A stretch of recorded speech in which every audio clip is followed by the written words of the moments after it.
And good morning, everybody. Welcome back. As you can see, we're flying.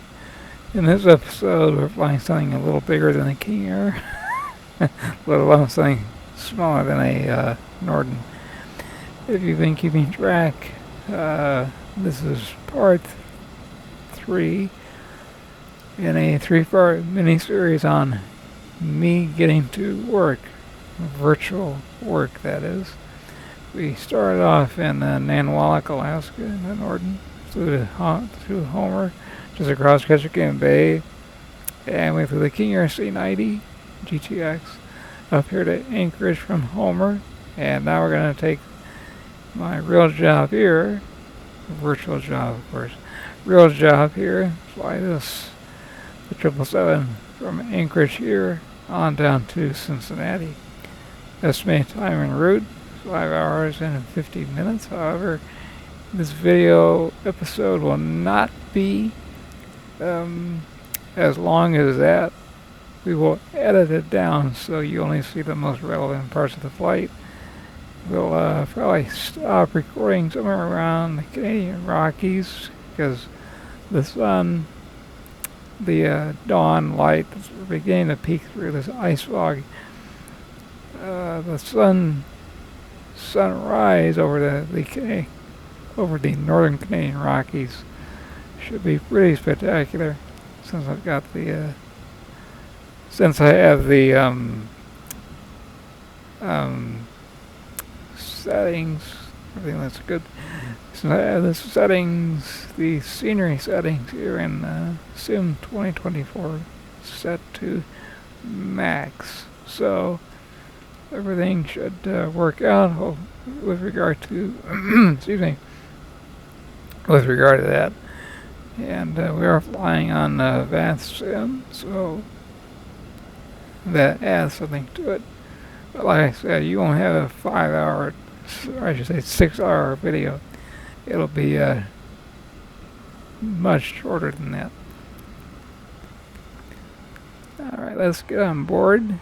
And APU is up and running, as you might have heard outside. So we are ready to be self-operating here. We can tell them to get rid of the air stairs, as well as the main cargo door. And that should all be very, very good. And we'll leave it there for now. Alright, we got everything set. I already pre-flighted the FMC here. We're good to go. And we're just verifying the altimeter 2956. Yes. V2 167.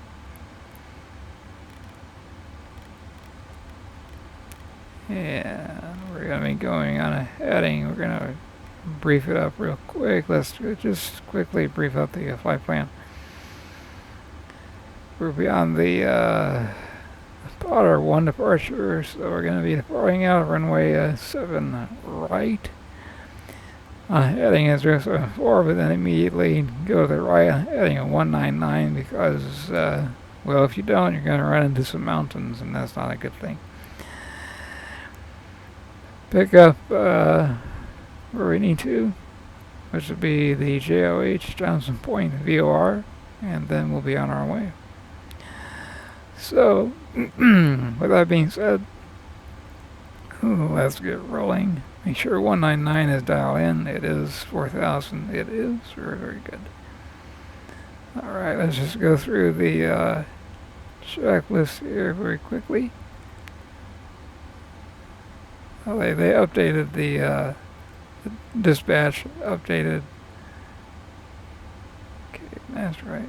350. Okay, I'll make that adjustment. We'll do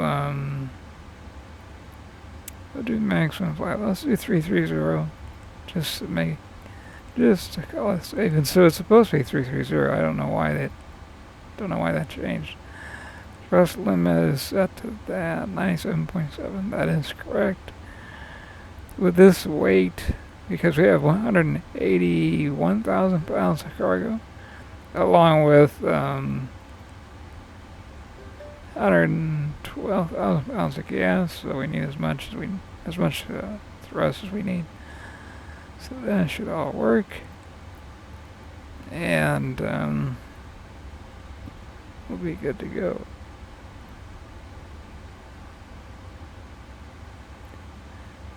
Double checking the one more thing here, because in this flight we can communicate with the controllers in Canada via CPDLC if they're using it.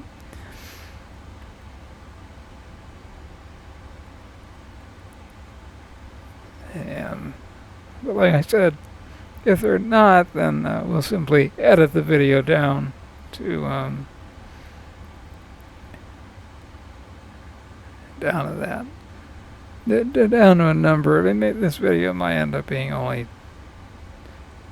2.5 hours at the most, but we'll keep it so that you only see the most relevant parts of the flight: pre-flight, taxi, takeoff, cruise a little bit, get the mountain scenery in, and then we'll pick up somewhere over Illinois or Indiana. And just so you know, Indianapolis is our alternate in case something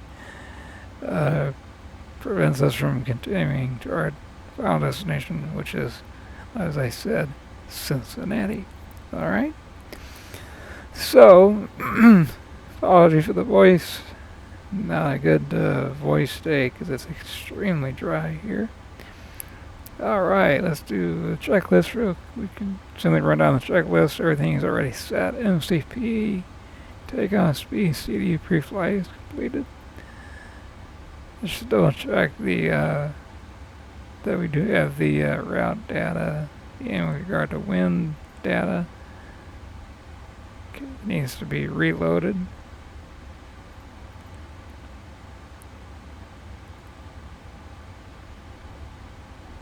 Something tells me that the departure isn't set up correct. Should be the Potter 1 to Johnson. Okay. I don't know why it would change to the fits. That doesn't make any sense. So I would do that automatically. The fits for RNAV. Why would we do that? I mean, just look at that one real quick. Yeah, that takes us that takes us to the opposite direction. Now that is not even close to being correct. Why it did that, I honestly don't know. Potter 1 is what we've planned for, and we'll be briefing that up in just a moment. Potter 1, 07 right, execute that.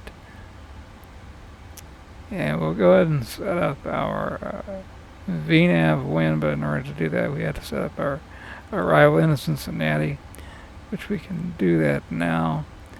It's the Cerna 6 with the Zavnu transition. If I'm not mistaken, let's double check that real quick. Yep. So let's add in transition. The reason I do this now is so we get a more accurate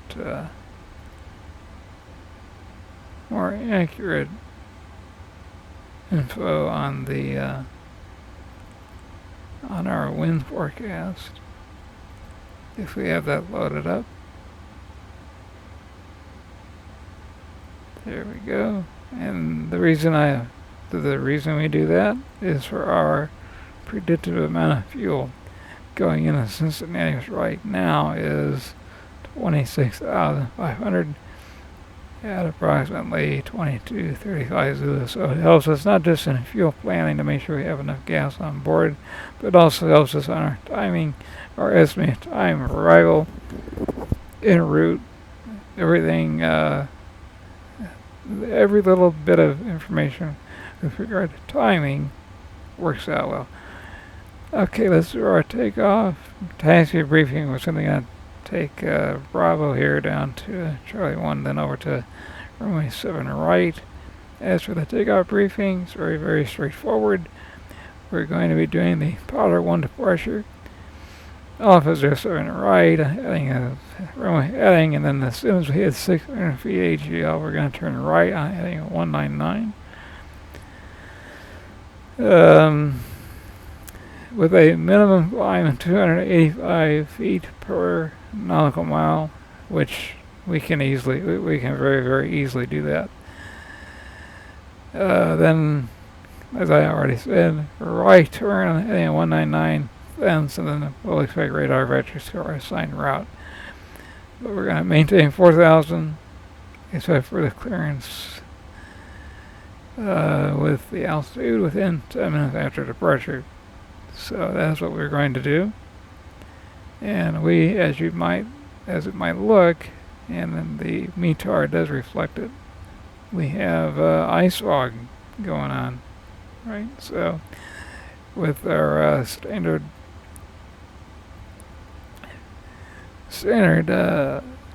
POH, to say pilot operator handbook, POH says when there's freezing fog, we taxi out. As soon as the engines are up and running, we'll be taxiing out with the engine anti-ice on.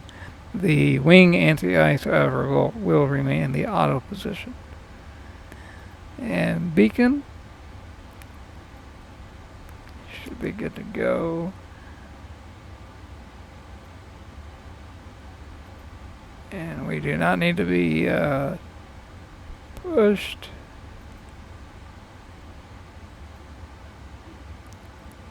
With the tug, we should be good to go.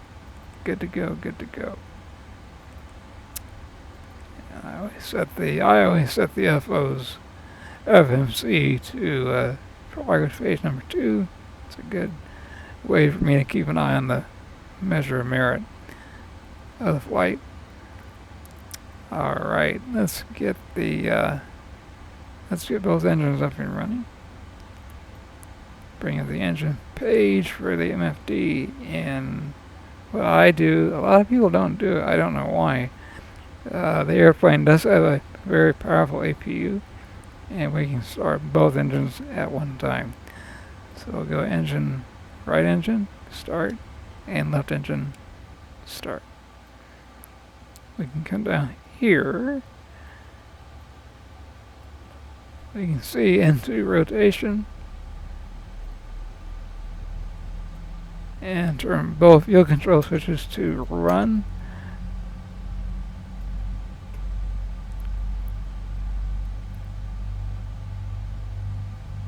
And as I said before, as soon as the engines are up and stable, we will turn on the engine anti-ice because we have ice fog. So I should say freezing fog, which is very, very, very dangerous. That means that any metal that is below zero centigrade, it comes in contact with that moisture, it freezes up immediately. The wing anti-ice, it'll detect it as needed. Okay, engines are both up and running. We'll turn on the rest of our hydraulics. And we're turning off APU. Taxi lights and turn off lights are on. And the left and right PANCs, they'll come back on. They're controlled automatically. Everybody else is good. APU cool down, auto brake, RTOs, check. And let's go to our checklist here. Let's go through it. Anti-ice. For the engines, both on. You may be wondering, what does that do to thrust? The thrust is automatically controlled with regard to that contingency. Recall. Nothing there. Very good. We do need to arm the doors. That's one thing that we have to do very quickly here. Go to doors and arm all doors. And they're armed. Let's just double check that with the doors page. Yep, everybody's closed and armed. Good to go there. Back to the checklist. Recall, we just did that. Flight controls. Let's check that out.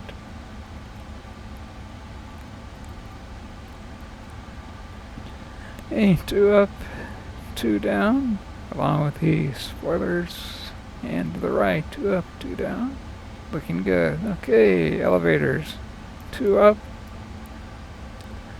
2 down, back to neutral. Good. Rudder left. Very good. And rudder all the way to the right. Good. And back to neutral. Flight controls work. And while we're at it, we're going to go ahead and just tell to go flaps 5.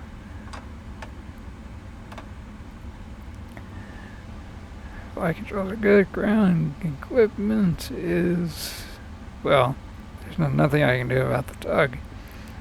But we have enough ground clearance. Not a problem. Flaps, that'll be automatically checked off in just a second. There we go.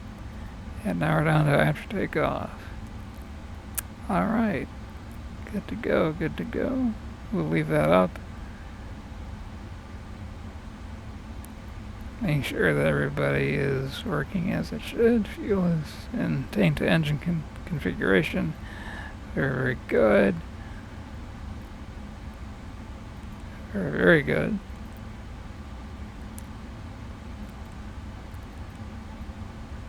And everybody else is looking good. Electric. Yep, generators are functioning as they should. Hydraulics.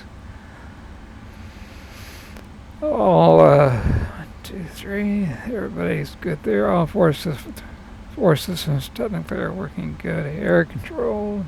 We'll adjust that. 24 degrees centigrade. That's a little on the warm side for me. If you're in the flight deck, we'll fix that later. Landing gear. We'll look at the temperatures once we take off. But we should be good to go. Checklist. Alright, we're good to rock and roll. Disengage the, since we are online here.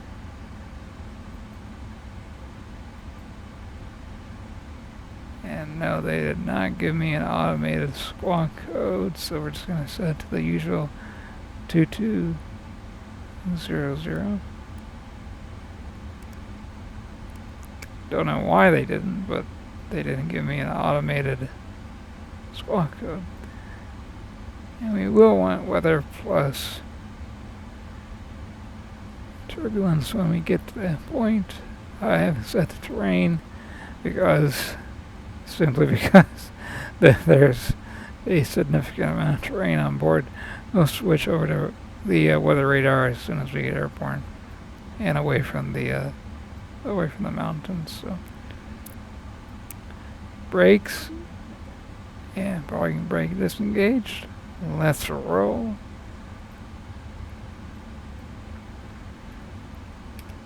Anchorage traffic. UPS 116 heavy. Taxiing for runway 07 right. Bravo, then Charlie 1. UPS 116 heavy. Alright.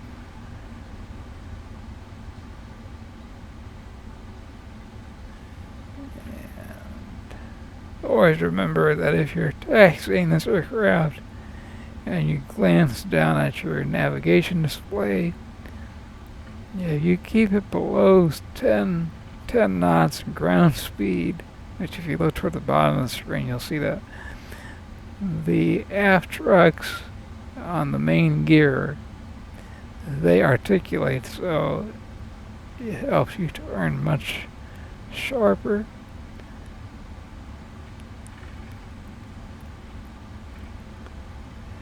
than just relying on the nose gear for steering on the ground. So always something to remember. All right.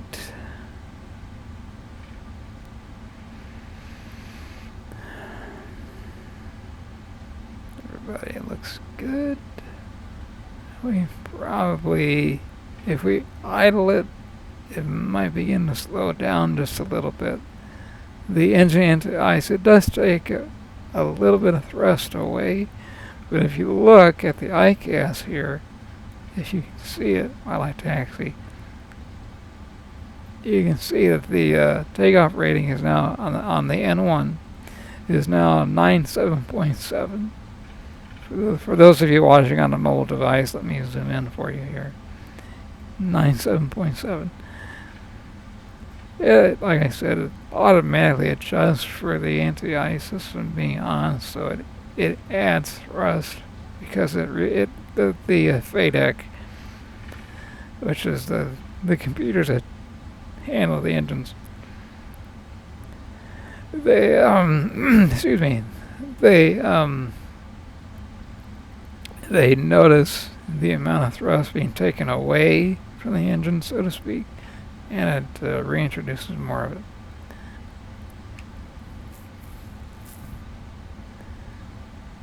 More of it, what I mean by that is it reintroduces more thrust.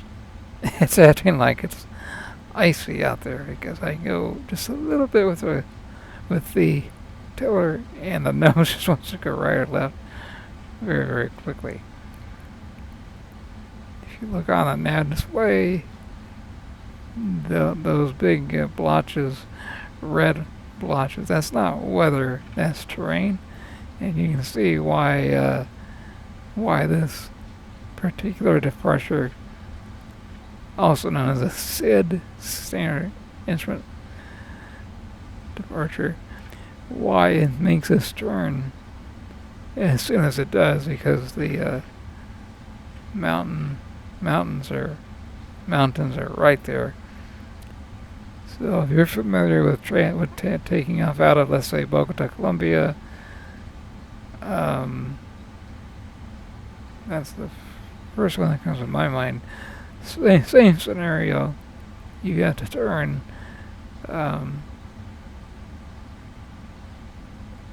fairly soon, not as soon as you do here in Anchorage, if you're comparing Anchorage to Bogota, Colombia, but it's pretty much the same.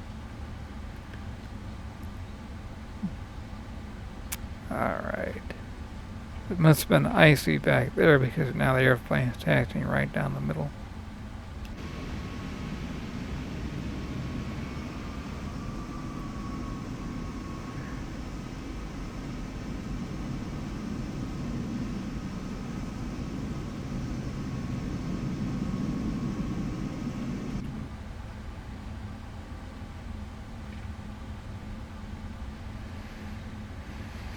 And in order to get onto runway 7 right, we had to cross the very beginning of runway 33. And whenever you do that, you gotta turn on your strobes and your landing lights. Technically, we should have done that about 20 seconds ago, but we were still on an active taxiway. The snow is on the ground, so typical Alaskan early winter morning. Alright. Nice little turn to the left.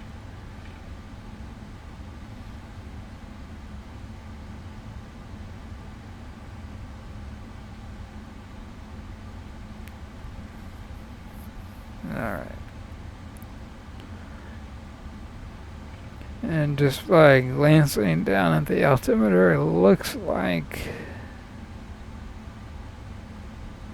the barometric pressure has changed just a wee bit, because it's showing us below sea level all of a sudden. So let's, as soon as I get out of the stern, we'll look down and see what the updated METAR is. If I had to guess, it's gone, might have gone up just a wee bit. Let's see here, we get our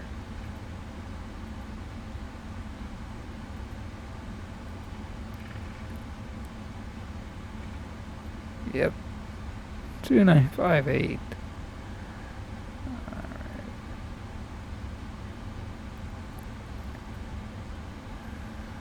That's good.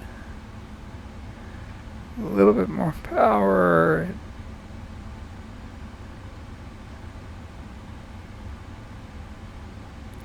You can definitely tell, right?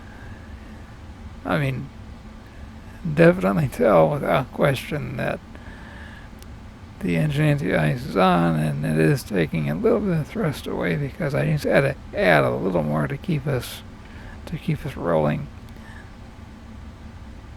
and just a little less, so we don't end up going over 20 knots ground speed. I hope everybody is doing well out there with Thanksgiving only 5 short days away. And then after Cincinnati, I believe the schedule has me flying to Europe via Philadelphia.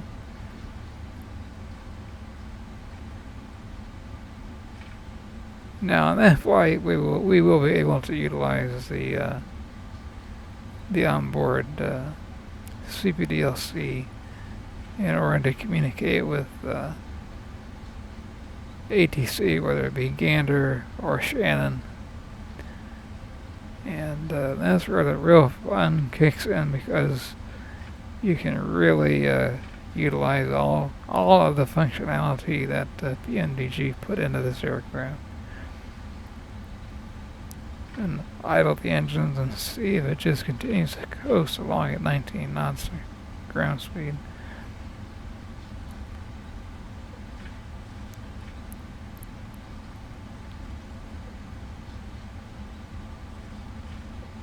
Yep, it is. Alright, let's get those the storm lights go off. All auxiliary lights are up and on. Checklist is good to go.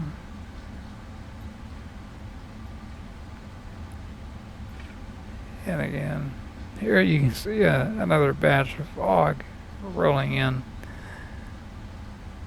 So, and the reason we don't turn on the wing anti-ice, for those of you that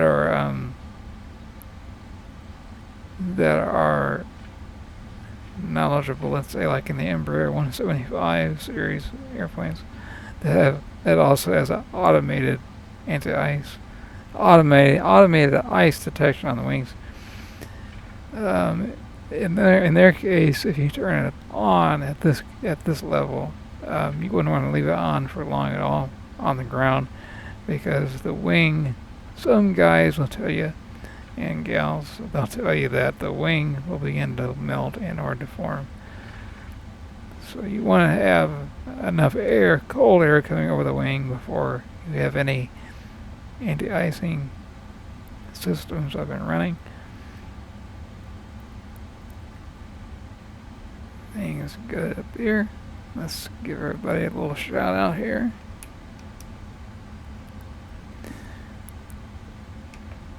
Anchorage traffic, UPS 116 heavy, departing runway 07 right, Potter 1 departure to the south, straight on departure, Anchorage traffic. Alright, everybody knows, everybody's been notified. I don't see anybody on TCAS. And the big map. There's only a couple of us here. No ATC. Alright, we are good to go. Good to go.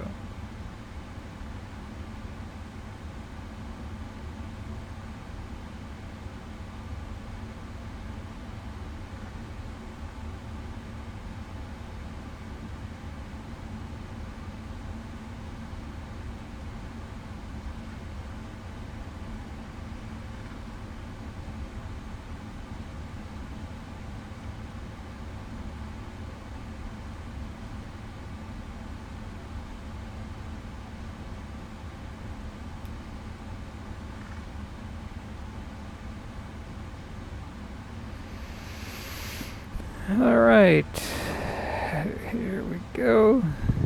Let's see, we have 2 good engines.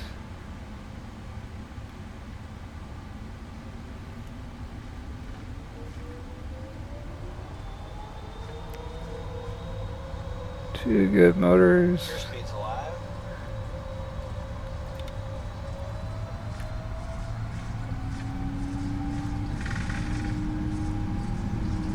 Knots.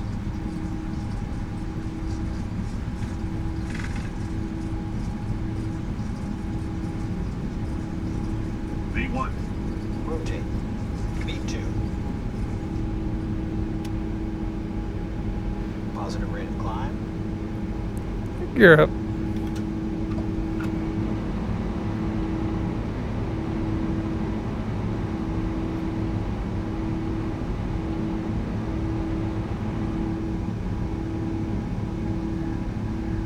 Ice on the wing. I figured that. Flaps 1.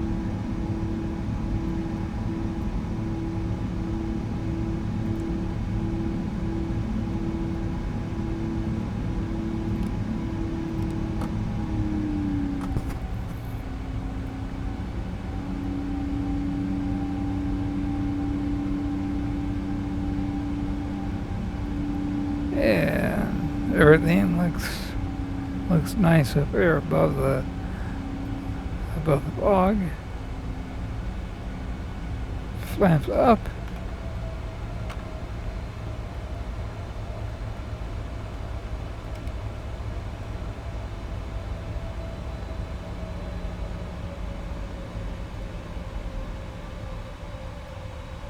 Alright. We're gonna act like we've been cleared for a higher altitude.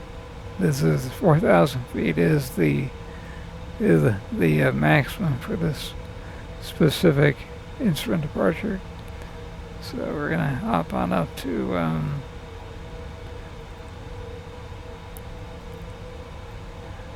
35. We should have enough, we should have burned enough fuel for that to be it. We won't have to stop it. Flight level 330, 33,000. We should continue that.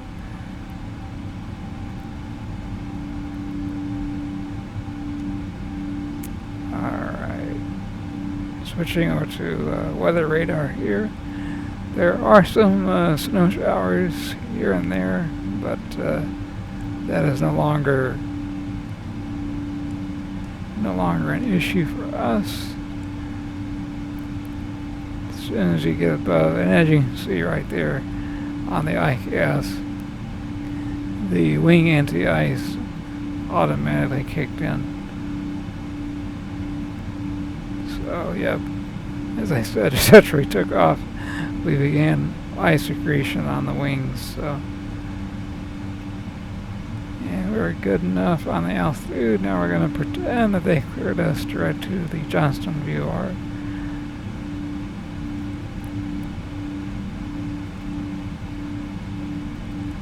And then they gave us vectors for that. So now we're going to go LNAV. And Cincinnati, here we go. Here we come, I should say.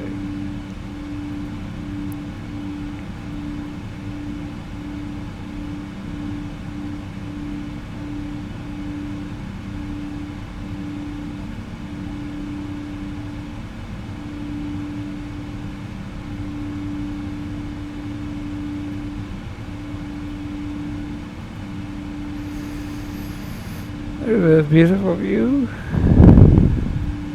right there. Very, very, very beautiful view. Let's up outside real quick. We're above 10,000. We're going to let it speed up under VNAV now. The reason I do flight level change is because I simply I want that cushion, a cushion if you will, so that we do not exceed 250 knots while we are under 10,000 feet, below 10,000. Okay, landing lights off, wing lights not required, taxi lights, runway turn off lights. The only lights that we need: beacon, nav, logo. We don't need that necessarily. We'll leave it on anyway because it looks nice when it's still dark out. Strobes, those need to be on. From runway to runway, strobes are always on.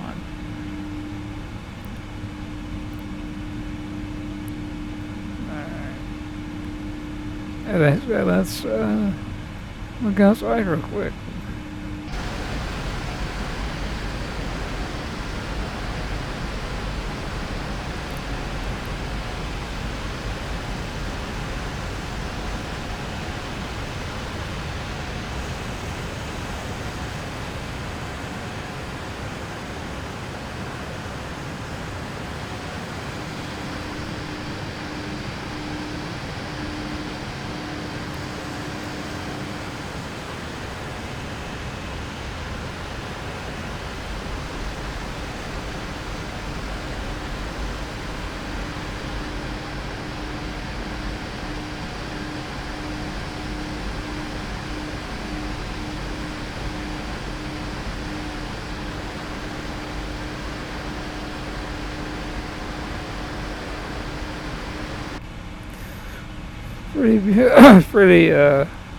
Pretty beautiful, if you ask me. That is gorgeous. I'm gonna go and turn on the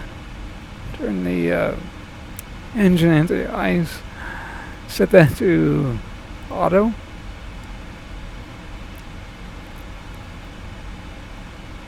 And it'll be interesting to see how long that they remain, that the anti-ice systems remain on.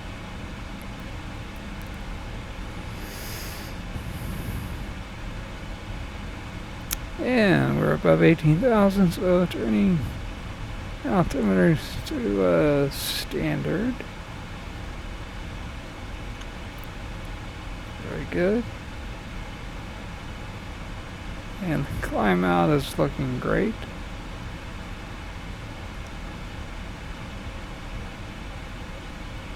Let's look briefly. We don't need the checklist on anymore, because the gear up and flaps up, that automatically checked off those items. So what that does, it automatically pushes the checklist to the next one, and which is the descent checklist. And we're not going to be touching that one for a good while. So checklist can come off. Progress still showing us landing into coming into Cincinnati at approximately 22:59 Zulu. So we took off in the dark, and we'll be landing well, I shouldn't say directly in the dark, but almost. We took off at dawn, and it looks like we'll be landing at dusk. And if I had to guess, ATC is going to be busy when we get over the lower 48.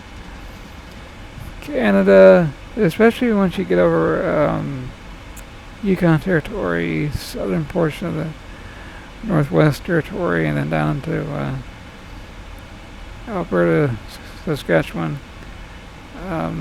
ATC is usually not that busy.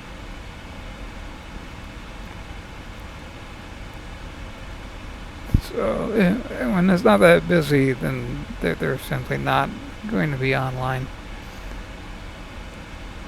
Just a reminder, this is for entertainment purposes only, not for real world. Even though in the world of flight sim at your house, this is as real as it gets. If you would like to know how the NCI system works, let me show you how that works. I bring up the air schematic. It shows you where the air is being directed and how it's being directed. If you look at the bottom left and bottom right of this schematic, you'll see on the bottom left you'll see left engine, and on the bottom right you'll see right engine. As you can see, there's little circles with a bar going through the middle. And as you can see, coming off the left and right engine, respectively, you see above that, those green arrows, you see EAI, engine anti-ice. There you go. It's just automatically kicked off, as did the WAI, wing anti-ice. So now that air is no longer having to be rerouted through the leading cowling of the engines, and the leading edge of the wing, both wings. So that gives you a couple percentage points of thrust back that you don't need. So it's saves on your fuel burn just a little bit. But the takeaway is this: when you're climbing out, in this case on the 777, there's so much thrust to get you up to your to your cruising altitude that the amount of air that it's utilizing is negligible. It's barely noticeable. In smaller aircraft, turboprops in particular, then you really do notice it does take a hit on the amount of thrust, but not in this case. Alright, I like to be around 21 degrees centigrade, so let's reach over here and turn that down just a little bit. That should be enough for 21, which it is. And you'll see how very well engineered the PACs is, I should say the ductwork and the PACs function. It'll cool us down to 21 very, very shortly. And that doesn't, as you can see, that doesn't just affect the flight deck. Behind the flight deck, if you look at the very top of that schematic, you kind of see a side representation of the aircraft. Behind the flight deck is the supernumerary area, as they call it. That's simply where the forward jump seats are, and there's a lavatory, small galley for us to cook our meals.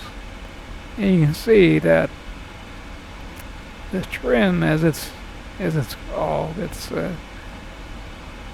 letting in a little less cold, now kicking in a little more warm to stay at that temperature. 33,000 already. Let's see what it looks like outside.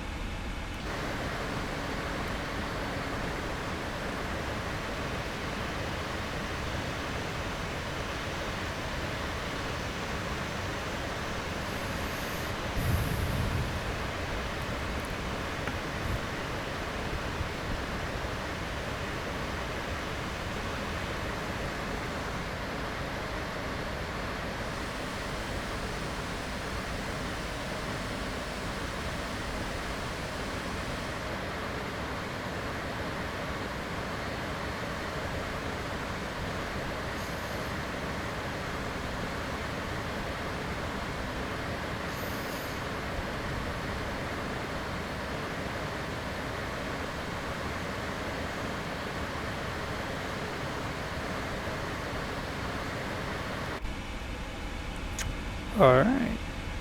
That's a beautiful view, if you ask me. That's very, very impressive. Very impressive.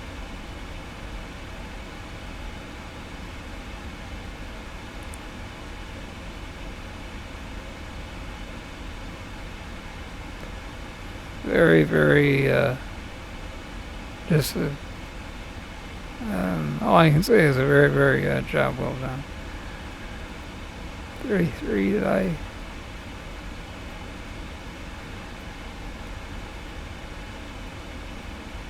Let's see if it'll let us go to 35. Did we burn enough gas? Recommended 30. Now it's recommended for 35. Okay. Step climb.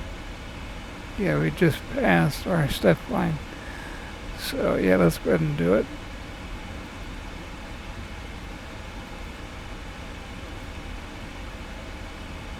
And I should keep that. Throttles go up. And then the aircraft pulls the nose up just a little bit.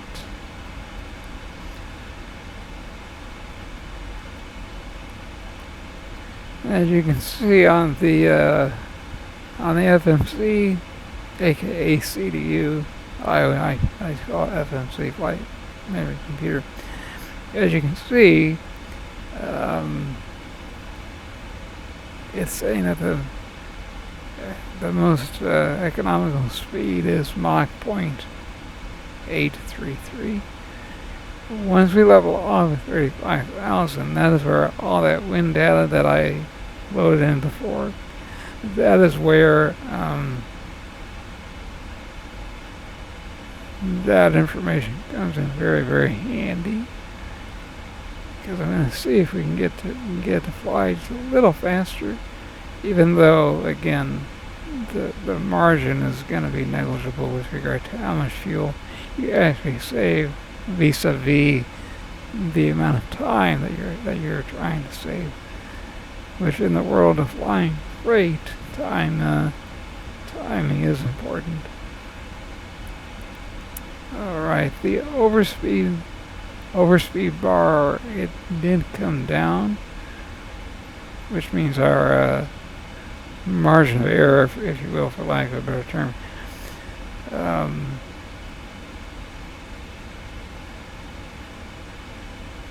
let's see, 0.84. Let's see what happens at well, I'll go ahead and show you this. No problem. Let's get rid of this schematic. Let's have the computer calculate let's have it calculate the potential for 0.84 Mach. Now here's what you want to do. What you want to do is you want to take a mental picture, or you can write it down on a scratch piece of paper, whatever suits you. Let's look at the fuel. And so if you look at the right hand side of the FMC, the very top, you'll see Step 2 FL370. Go down 2 more lines. It says KCVG, that's Cincinnati. ETA, estimated time of arrival, 22:59 Zulu. Fuel, 25.6. Alright. Meaning 25,600 pounds of fuel. Let's keep those in mind. What happens if we were to go 0.84? Let's just see. So 22:59, 25.6.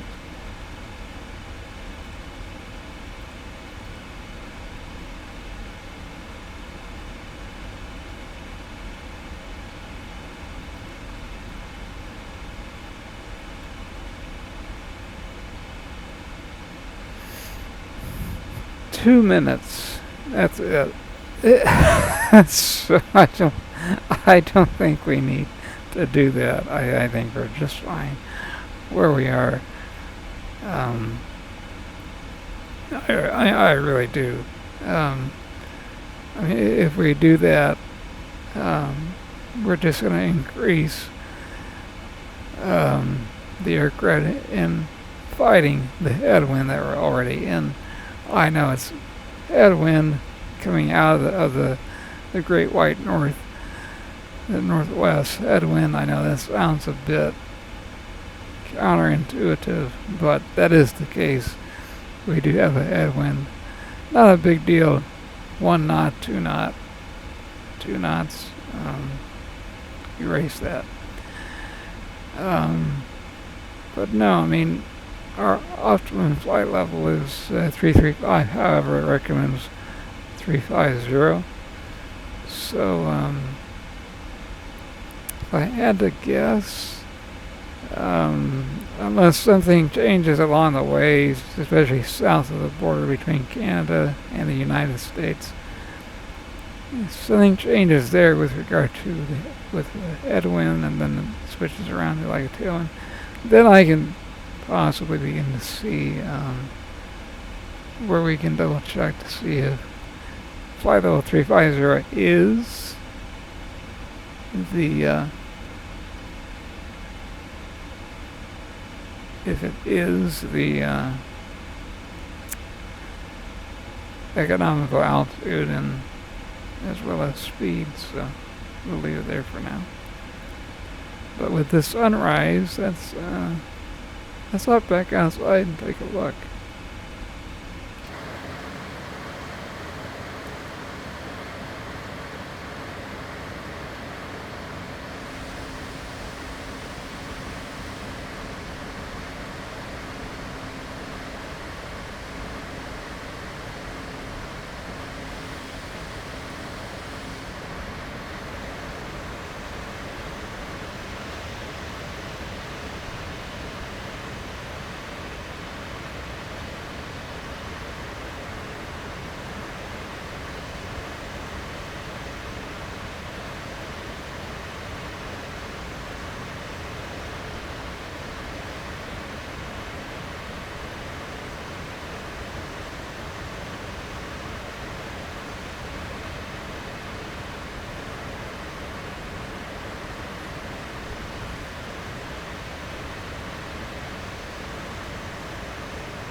Alright, well that's a beautiful view. Beautiful view. Alright, let's go ahead and expand the navigation display all the way out to 640 nautical miles on the right. Yeah, we can leave it at well, since it's tracking terrain, we'll leave it down to 320. Let's quickly look at the CPDLC features. Yeah, you see right there, as I was guessing.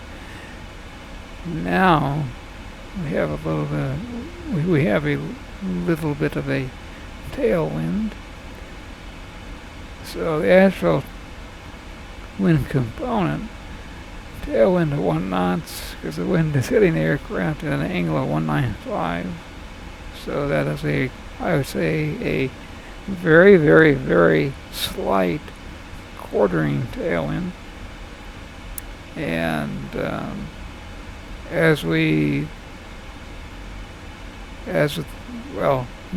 further we go east, that number should only increase from that point forward.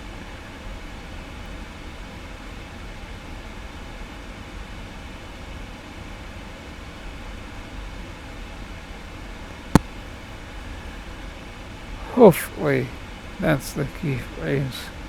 Hopefully, that tailwind number will pick up. And again, yes it does, well then we won't burn quite as much gas, but we'll keep a lookout.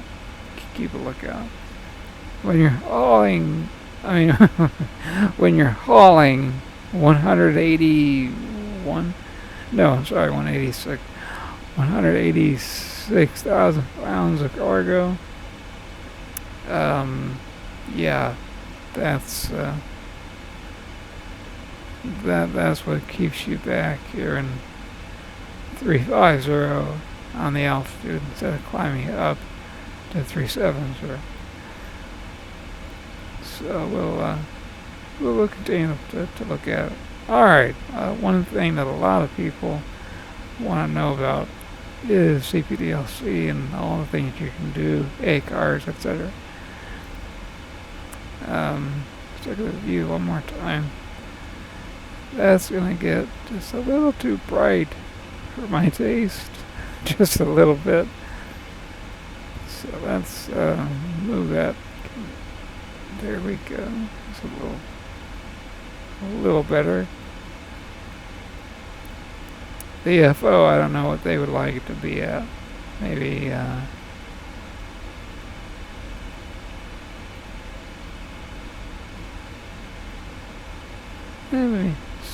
somewhere around there. But let's just say what I do is, before I go into something in detail, I like to look around, just making sure everything says either on or auto.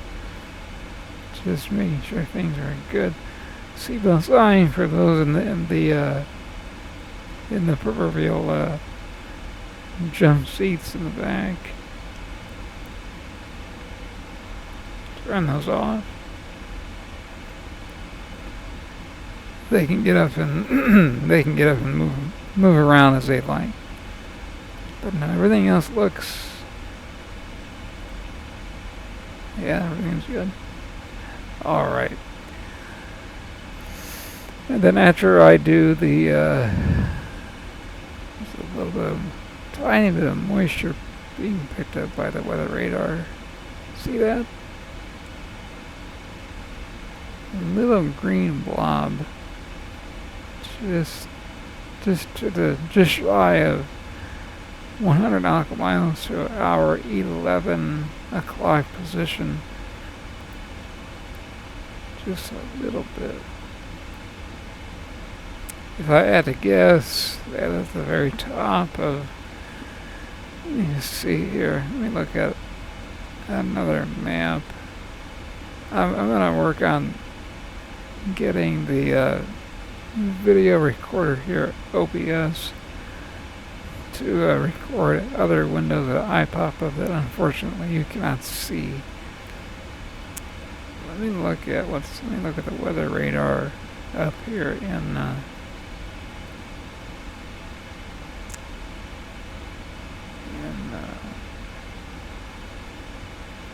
Flight Aware. Because in Flight Aware, that's where you get a lot of really wonderful information. It's also where I go to look at charts. I do not subscribe to Navigraph.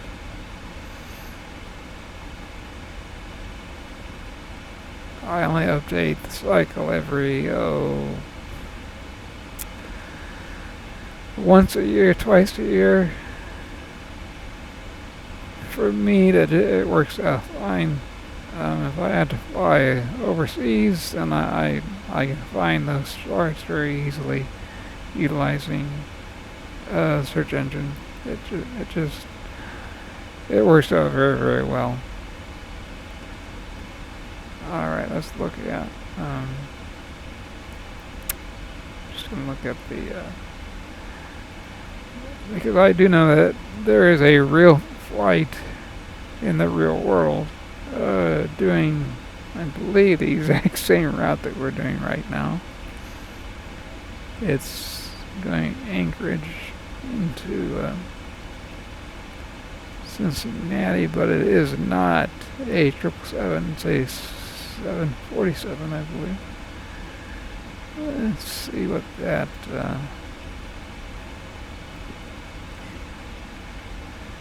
Let's see what the what the weather is doing.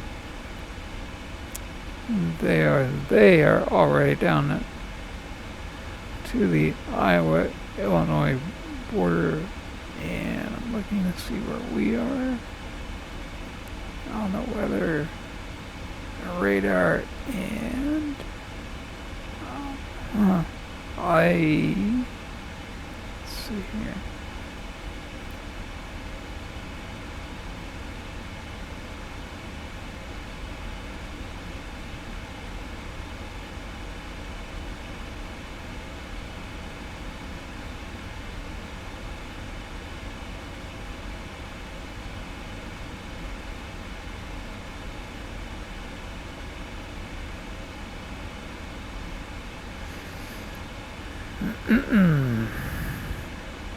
Nope, I think that's simply that's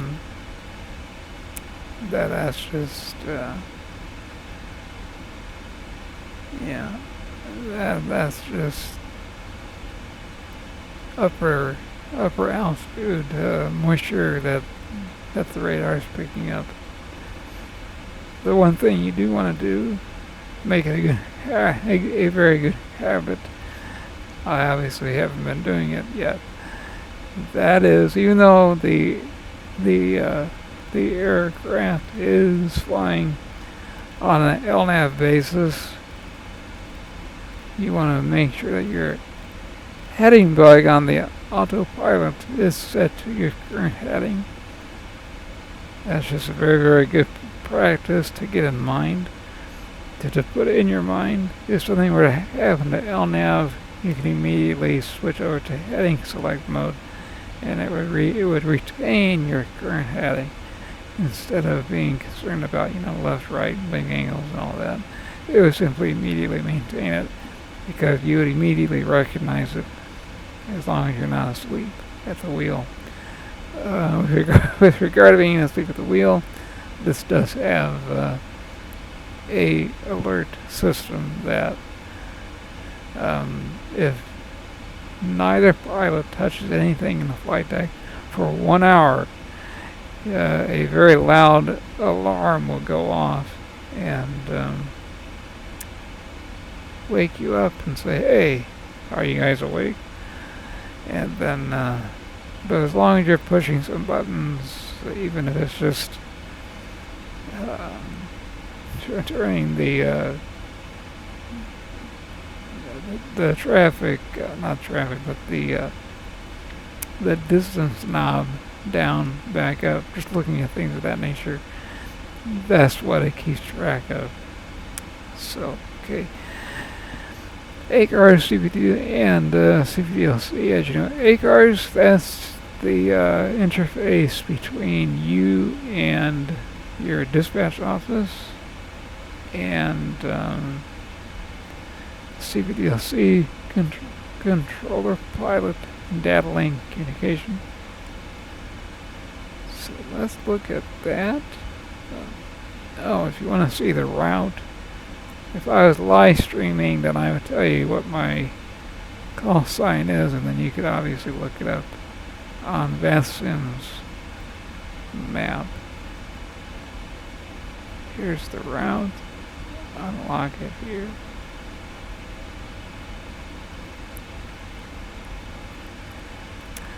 This route, there's 4 routes that I could have chosen. This one is the shortest one by a whopping 11 nautical miles, I think, was the next one. The next one down, so it's not like we're saving a whole lot of time airborne. But we do fly just to the north of Edmonton, if I'm not mistaken. I'm sorry, to the south of Edmonton. So we will be able to see Edmonton when we cross Elks. Let me see, when is that going to be? And Alec. Okay, that's easy to remember. Elks and Alec. Make sure that we've got proper flight altitude, fly out the airport.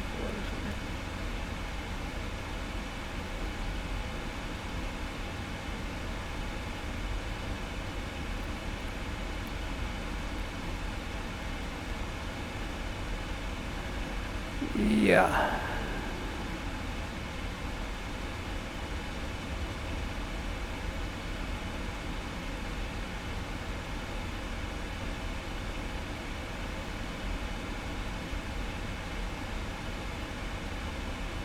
Alright. The other thing that I was looking at on the VATSIM radar is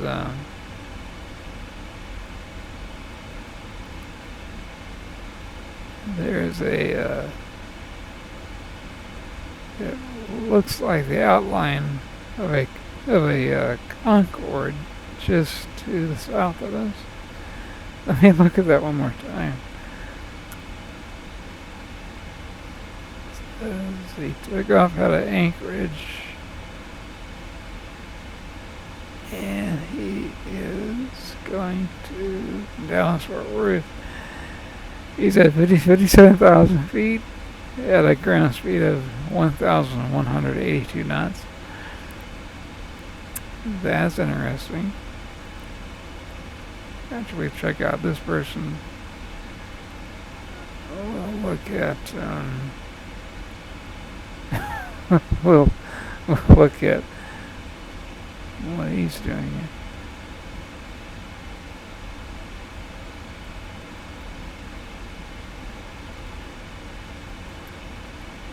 He's just far enough away whereby we can't see him just because of his altitude. Let's see if we can catch him outside here.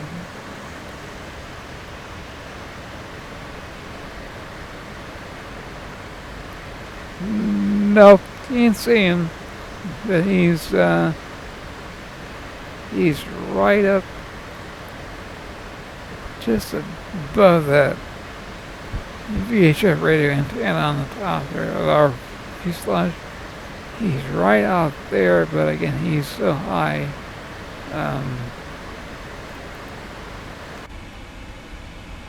Yeah, he's just high enough to where we can't see him. But anyway, alright, CPDLC and all that fun stuff. Pull that up. FMC and the reason you bring this stuff up is these two systems go hand in hand. Yeah, that weather radar is picking up something out there, and as you can see, the weather radar is tilted down by 2 degrees. A meaning automatic.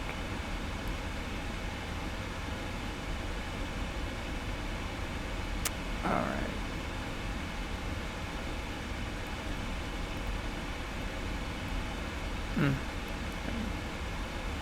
Because we're going to be there any moment now. Tailwind. Hey, luckily I lucked out on my guess. The tailwind is out to 6 knots, so that's pushing us along more and more as we go along.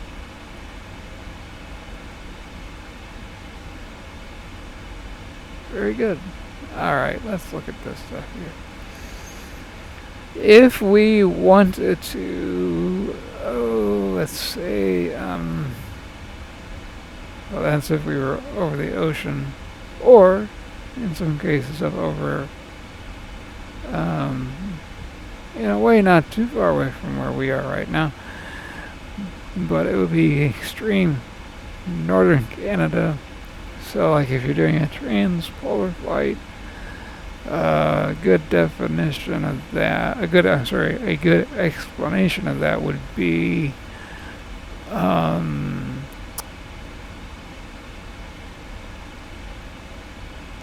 that would be, what are they used to do it. Singapore Airlines, they used to do non-stop both ways. Newark, Singapore, Newark. They go right over the pole. This aircraft can do that as well. Air Canada, they do it. They go Toronto to Hong Kong. So once you get over the pole, there's I think there's like a 4-hour window where there isn't any type of ATC to talk to over a radio, whether that be VHF or HF. But at any rate, you can do a level request, meaning altitude, route in case you need to change up something, speed in case you need to speed up, slow down. That's those two things right here. Route, speed request, that happens over the Atlantic, because when you're not in ATC, direct communication with ATC over the radio, speed request, level request, route request, speed request. Those three are the most utilized ones, because you want to fly higher. We can't just hop on the radio and say UPS 116 heavy. Let's say you're flying over Indianapolis Center, UPS 116 heavy. We're 350 requesting flight level 370. It doesn't work that way. You'd have to send little text messages, if you will, back and forth, and then to do that. And in order to do that, just to give you an idea, you simply click here, and you type in the level you want, step at a certain point, in most cases over the North Atlantic. It would be a latitude and longitude waypoint. Or it could just be, hey, can we cruise climb? And then what that is you're not at a specific navigational fix on your flight plan. Cruise climb, you are cruising and climbing at the same time, if that makes sense. So as you're climbing, you're saying, hey, look, we're not leveling off per se, but we want to be at a certain flight level. um, as we speak. That's the best way I can describe it. Block, meaning time. 2, then you would tell it to which one. And then you can simply ask at pilot's, in other words, at our discretion, you could ask for that. And now they are going to want to know why. And if you think about it, that does make some sense. If it's weather, and you're the only one requesting it, even though more than likely you would not be the only one, but let's say you were. This also is, by the way, useful if you're flying out to Hawaii. I didn't want to leave them out. Hawaii and other Pacific Ocean type crossings, you would utilize this system. But anyway, yeah, weather, they would definitely want to know. If they see that in the request due to weather, yeah, they're probably going to come back with a text message to you. Aircraft performance, and they would know that, okay, they burned off enough fuel, that they simply want a higher altitude. And then you can, tell them something else in addition to what you've already selected as a preset. And that's what you can do there. Let's go back to the menu. What we can expect. Simply give them level, meaning altitude. What can we expect at an altitude? Higher or lower at if we're at this XYZ speed, and then you can talk to them here. And now this is the one you don't want to use, but it is there. An emergency. Mayday, mayday. That's in case you're really, really in a fix. PAN. Now, if you're on the radio, you'd say PAN. Meaning it's not as bad as a mayday, but it's pretty close. That gets their attention. And then you say diverting to, and then you type in the ICAO code for whatever airport you're looking at. And if you want to know how that works, alright. On the left, in other words, on mine, my CDU FMC as I call it, there is a button for alternate, and it's the left lines, it's the line select key on the left, the second one down, and that right there gives you the current alternate, the closest one, PAYA, which is, what is PAYA? PAYA is, let me look here.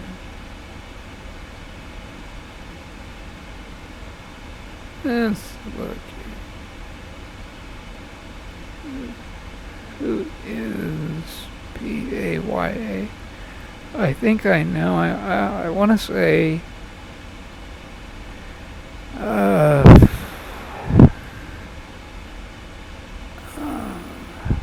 not Valdez, but let me just look it up here.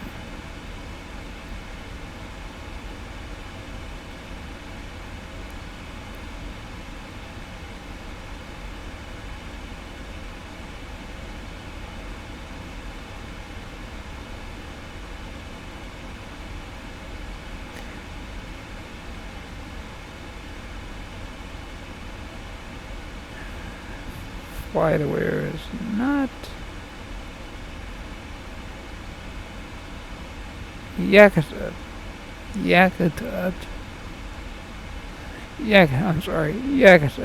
Alaska, Yakutat.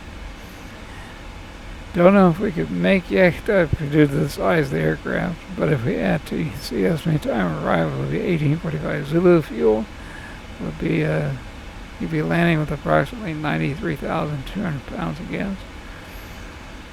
Now, the most logical divert would be Charlie Yankee, X-Ray Yankee. So we plug that into FlightAware real quick to see who that is. I think I know. Yep, White Horse International. We could do that. And if we look up on our navigation display, there it is. Right there. If you can see it, look to the 10 o'clock position. There's CY, XY Charlie Yankee, X-Ray Yankee. There it is. Alright. And we're getting a stronger return on the weather radar. That's actually a significant return. Surprising for this time of the year. That's gotta be a false echo. If I look at the map, I'm not seeing any weather for that area of where we are. Oh, you know, FlightAware, pardon me, FlightAware, they just updated their radar, their weather software must have just updated. There is a little bit of a snowstorm happening directly ahead of us. Obviously, it isn't going to affect us whatsoever, but at any rate, that is that. Back to CPLC. What else do we have? And by the way, if you had like an emergency and you'd already declared it, on the left you can see on the FMC CDU, you hit divert now, and that would automatically paint, if you will, a brand new magenta line from your point here to that airport. But now it's updated to P Papa Alpha Juliet November now, and that's the closest one. And that is I want to say that's PHA Juliet November. That is Juneau, Alaska. And we could make Juneau. If you've never been to Juneau in real life, recommend it. If you want to have a truly interesting flight experience in the sim, do Juneau. It's basically a one way in, one way out kind of a scenario. Coming in, the terrain is very challenging, you could say. I'm going to use the word interesting. Once you land though and get onto the taxiway and you have a chance to really look around, you can say to yourself, "Wow, we were that close to some terrain." If your eyeballs are really focused on the runway, which is where they should be focused. But if you want to have a fun adventure, go in and out of Juneau. It's you do it like in a Cessna 172 to get the feel for the lay of the land. It's really interesting. Anyway, and then the next alternate after that would be PAYA, and we just went over that, but that would not work for this aircraft. Juneau, however, that would work because the runway, not only is the runway long enough, but the concrete density could handle us, and we wouldn't damage things. Alright, that is that. Go back, reset that back to that primary page. Go back. A position report.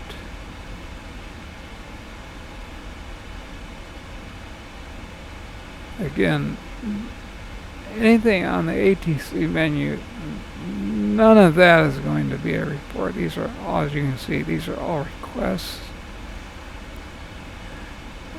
Free text message.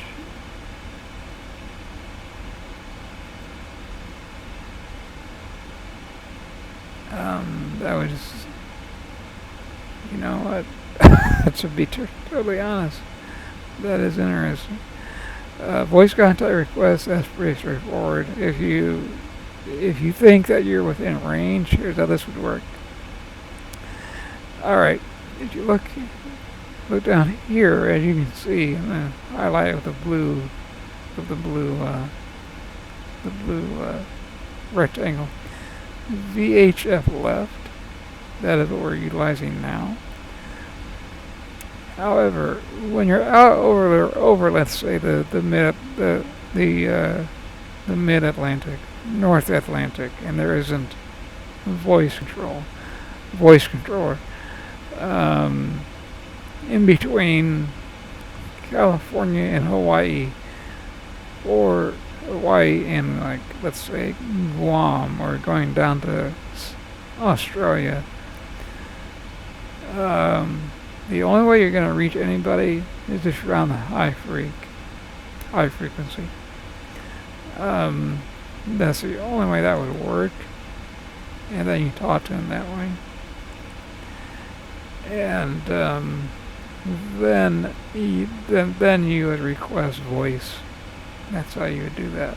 Because if you're requesting voice, that means that your VHF, it simply doesn't have the range. High frequency, then it does have range. It might. So you hit voice contact, and you still check mark, and you type in, the reason you need to talk to them. But let's reset that and exit.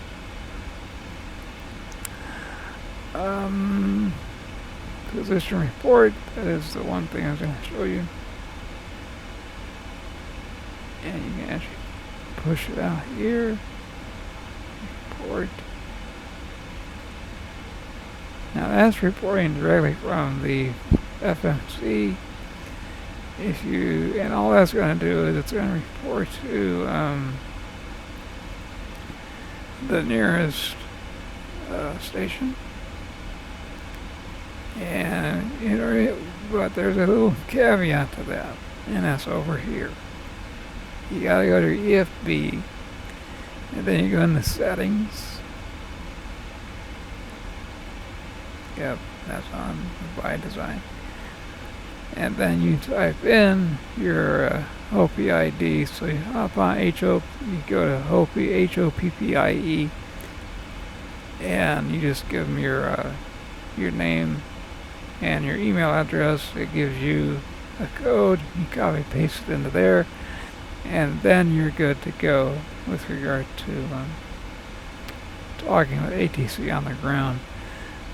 Currently, with regard to ACAR, with regard to CPDLC, the best of my knowledge, the majority of VATSIM controllers in the U.S., in the Western Hemisphere, they have not transitioned over to that software yet.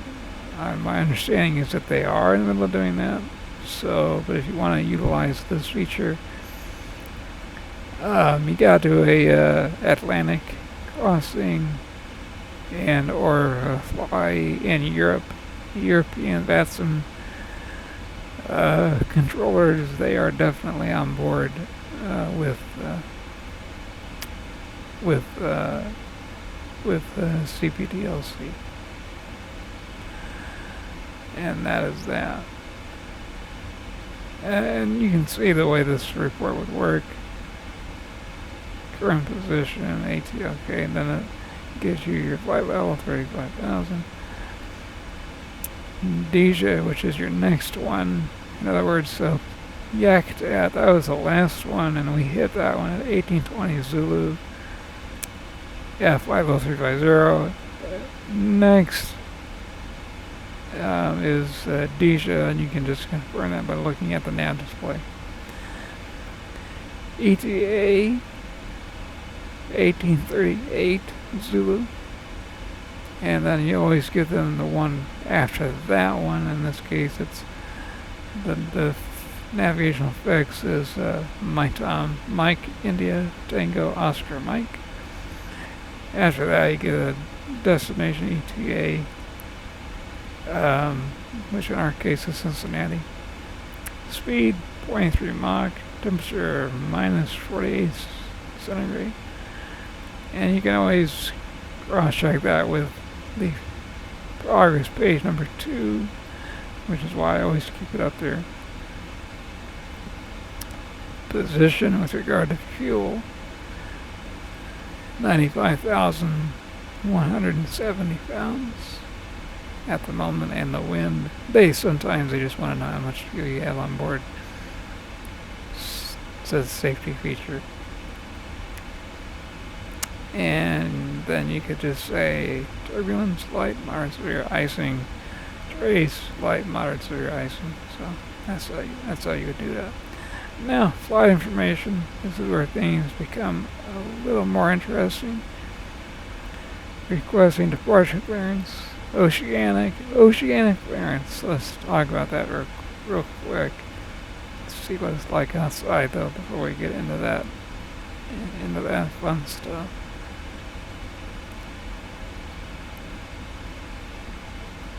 Don't think I need a visor anymore. Yeah, I don't think the virtual FO, I don't think they need it either. It's like they need it out of,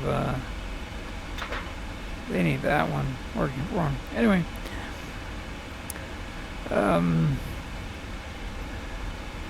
cloudy, so there's nothing to look at. Unless you just want to click the pen all day long to keep you occupied.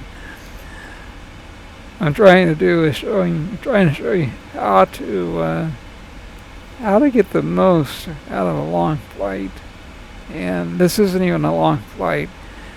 The virtual airline that I fly for, again, UPS virtual.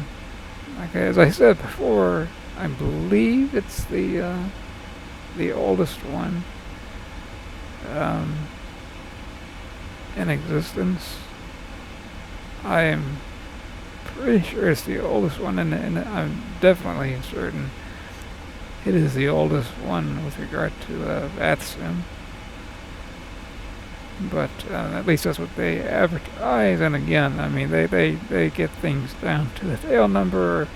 Is it in maintenance? Is it available? If it's in maintenance, okay, when and where, that kind of thing.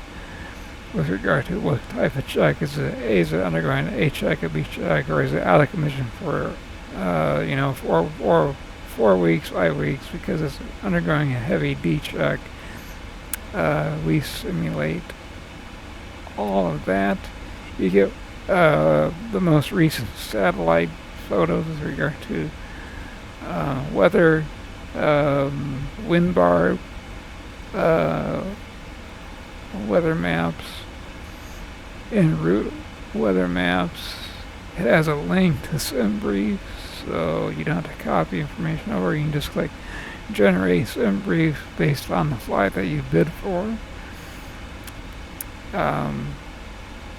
It does everything that you could possibly imagine. The only thing is that they're they're a real stickler for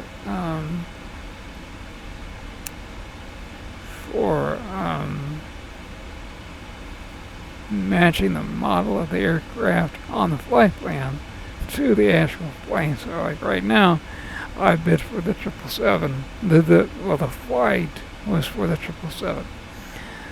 If I fly the 747-8, my flight, the PIRAP will not be accepted. So you have to, and you also have to fly the proper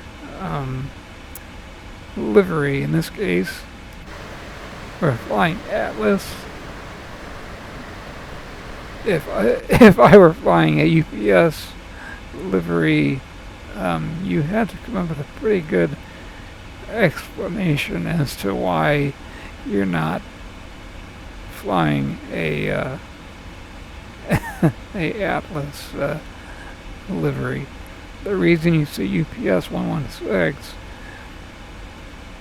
as a flight number and as I'm utilizing it in VATSIM, that's so they can keep track of my my flight number that I always use because that's my employee ID. Alright, flight information we can do. This one would be great because if you're in, like, let's say Boston, this would be wonderful because they can tell you how to get from the gate to the runway, because Boston or Chicago here at times can just be a real pain in the neck. Pushback request, that's pretty straightforward. ATIS, okay, they can do that. ATIS information, we'll utilize PMDG, you can utilize their server. VATSIM, that does work. Airport, if you're wondering where do I type this, if that's your question, right here. Make sure you're on the FMC com, although you can probably do it from any page like Progress or Lakes page. FMC com is what you want to do, and you can go into wherever you are, but Route 1, for example, don't want to do that, sorry.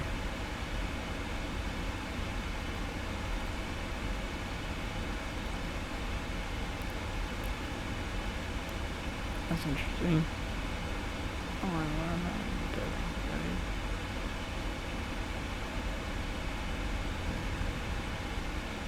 But anyway, you can just simply use the scratch pad. Pardon me. KCVG. Okay. And then you go. So in other words, you type that in the scratch pad. Click that little box. That, well, it used to be a blank box, but now it's not. It says KCVG, Advanced Image Source. Again, and you can utilize the other two if they're functioning. KCVG, send, and you can see right there, sending, sent, and now you're waiting on it to give you the return.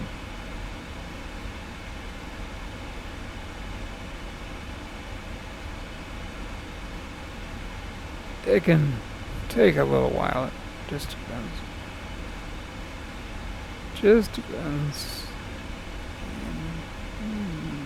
Maybe the VATSIM source was not the best idea. I can utilize the... there we go. Now, as you notice, we have a new window, a new button we can push. New messages. So we're going to go ahead and click on new messages. And there you go. Information in 1752 Zulu, so they did it almost 1 hour ago. Except they did it about 51 minutes ago. Surface wind 360 degrees at 7 knots. Variable 330 2060. So one thing to remember, at almost any airport, at least in the United States and in Latin America, in Canada, if the wind is less than 10 knots, it is considered variable. Just keep that in mind. 06. So anyway, winds are variable from 330 to 060. I mean, that's such a massive difference. That's why they say it's variable. 8 altitude miles. Clouds scattered at 1,900 feet. More clouds scattered at 4,000. Temperature, dew point temperature is 11 degrees centigrade or Celsius. Depends on what country you live in. Sometimes Latin America, they'll say centigrade. Australia, they'll say Celsius. So temperature 11 centigrade, dew point 5, altimeter currently 30.05 or 3005. Generated by PMDG using NOAA data. Okay. Page 2. Yeah, there wouldn't be anything on that, so cancel. Get rid of that so it clears out the message box. So that's how you do a simple ATIS request. Everything else for this flight is not applicable, so we won't do it. Review.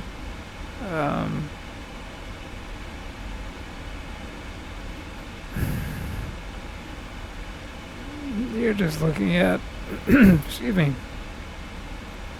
pardon me. What you're doing here with regard to review, you're simply reviewing messages that you've already received, and if you want to look at it again, then you can look at it again that way. Manager, ATC network done. This is where the OP code comes. So you can see there's my code. And again, the reason why it says none is because we're not flying on a network, aka server, that is utilizing this system. If we were in Europe or the Atlantic, this would be a very different page. Like I said, in a couple of flights from now, I'll be doing one, and you'll be able to see how that works in more detail.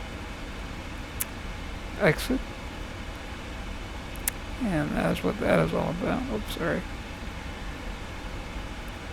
Again, flight information, we've been over that. And ATC, we've been over that as well. Alright. That is the basics of it. And let's go out of that. Don't need anything there. And we're flying along very nicely. And yeah, it's yeah. Everything looks good. Just like that little bit of a snow event. I won't say a snowstorm, but snow event is now off to our south. It's over there somewhere. But anyway, like I said, there's nothing to really see. I mean, we are beginning to fly over the northern part of the Canadian Rockies by now.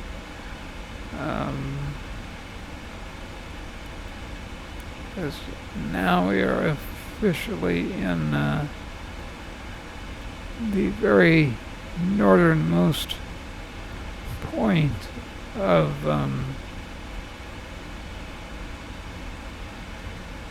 British Columbia.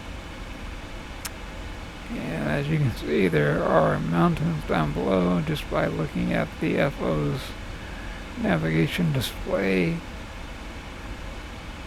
For those of you wondering why are the mountains in green, because they do not pose any kind of a threat to us. Whereas if you go back to rewind the video, this episode real quick, you can rewind it, and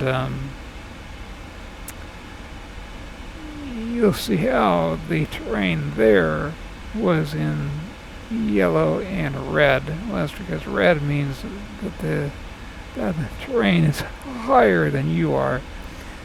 Obviously, when it's green, that means that it's much lower than you are. But there is a significant amount of terrain there. So let's hop outside, and then we'll call this the end of this segment of the flight, and then we'll pick up. Like I said, once we get close to our point of descent. There you go, the Northern Canadian Rockies. Beautiful view.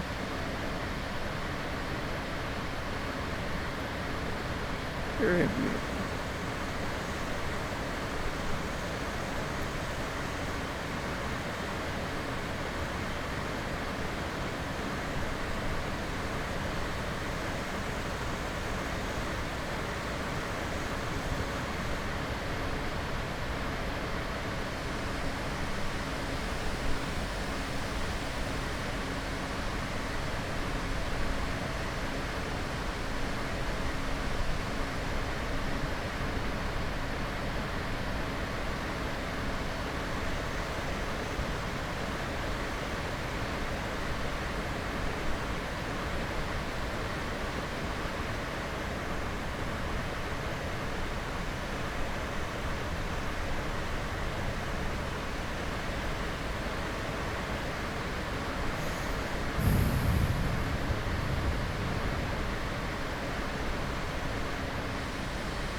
Alright, so there there you have it. With regard to this segment of the flight, we've only been in the air for 1 hour and 16 minutes. So again, with the cloud cover the way that it is, along with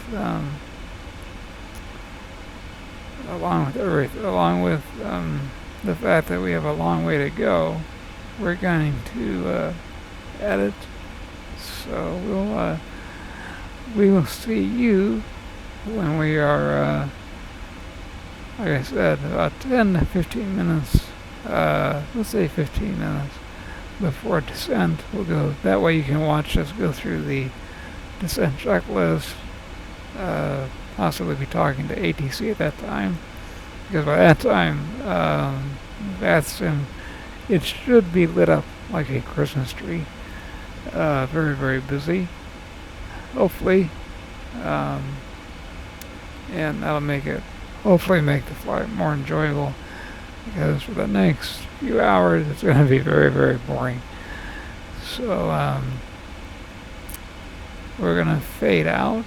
And when we come back, we're going to fade back into the flight right here. And the only difference that you're going to notice is the fuel. Right now, we have 87,000 pounds of fuel on board. And here in just a few short seconds, with the magic of editing software, that 87,000 will probably be somewhere down around 30. It's probably in the mid to upper 30,000 range with regard to fuel. So have a second first officer on board, and we'll let him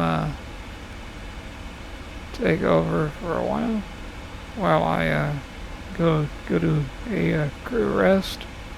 And I'll see you on the other end of this, like I said, about 15 minutes before descent. Okay? We will see all of you then.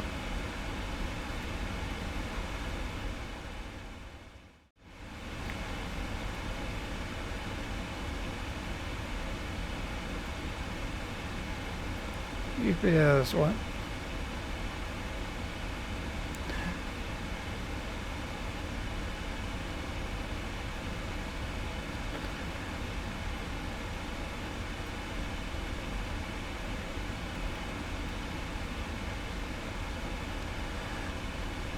And UPS 160, we got the instruction descend maintained by about 230, UPS 160 heavy.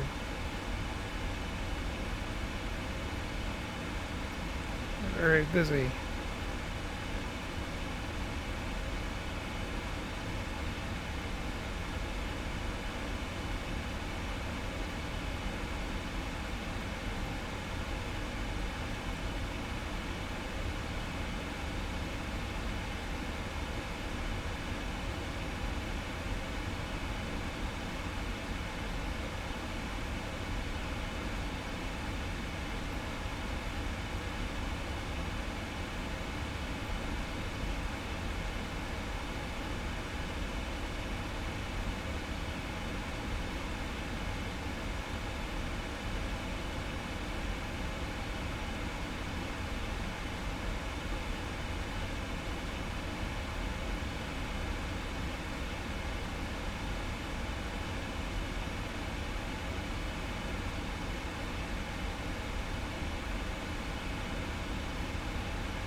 Chicago Center UPS 160 amp. Just making sure that I was crossing Macy's at 230, not missing a maintain. Is that right for 160 amp?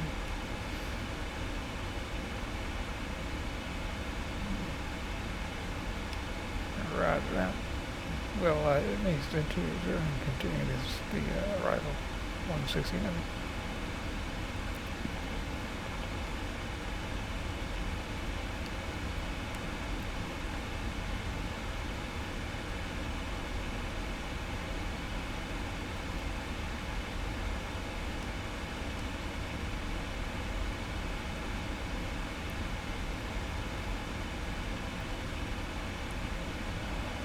Hi, buddy.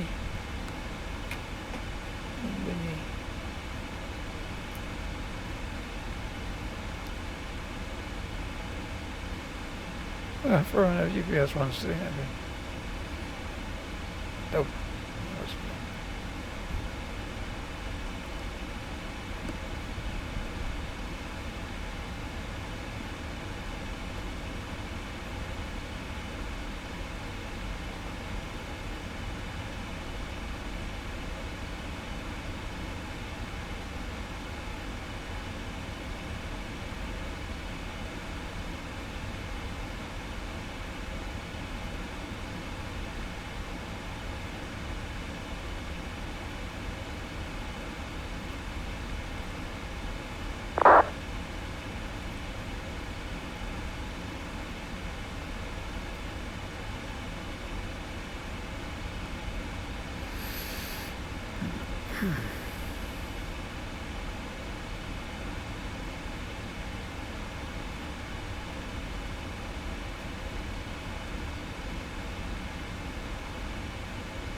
Roger. Thank you for your ATC.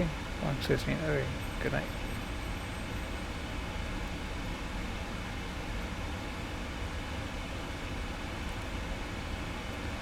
That's kind of nice.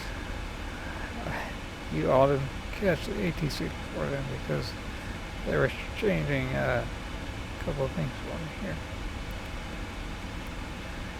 Chicago Center is pretty busy with controlling O'Hare, Midway, Indianapolis, all the way up to north of Grand Rapids, Michigan. We're going to continue our star, so we're going to reset this to 6,000 feet, which we need to continue descending. Have our length page, and Chicago Center instruction kind of almost put us behind the ball with regards to our vertical profile, aka descent. We had to remain at an altitude, a lower altitude, a little longer than we wanted to, but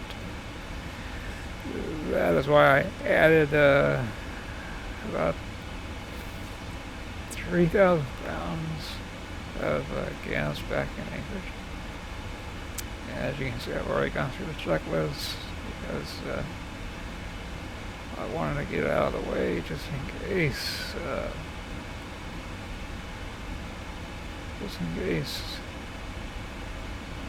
Cleveland is a Cleveland Center.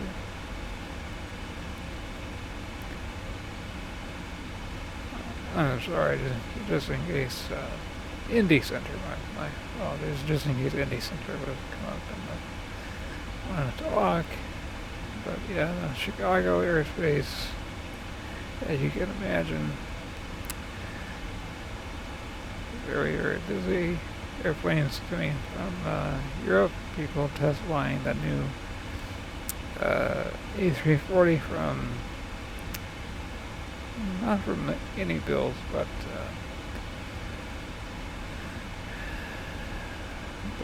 whoever has the, whoever released the new A340.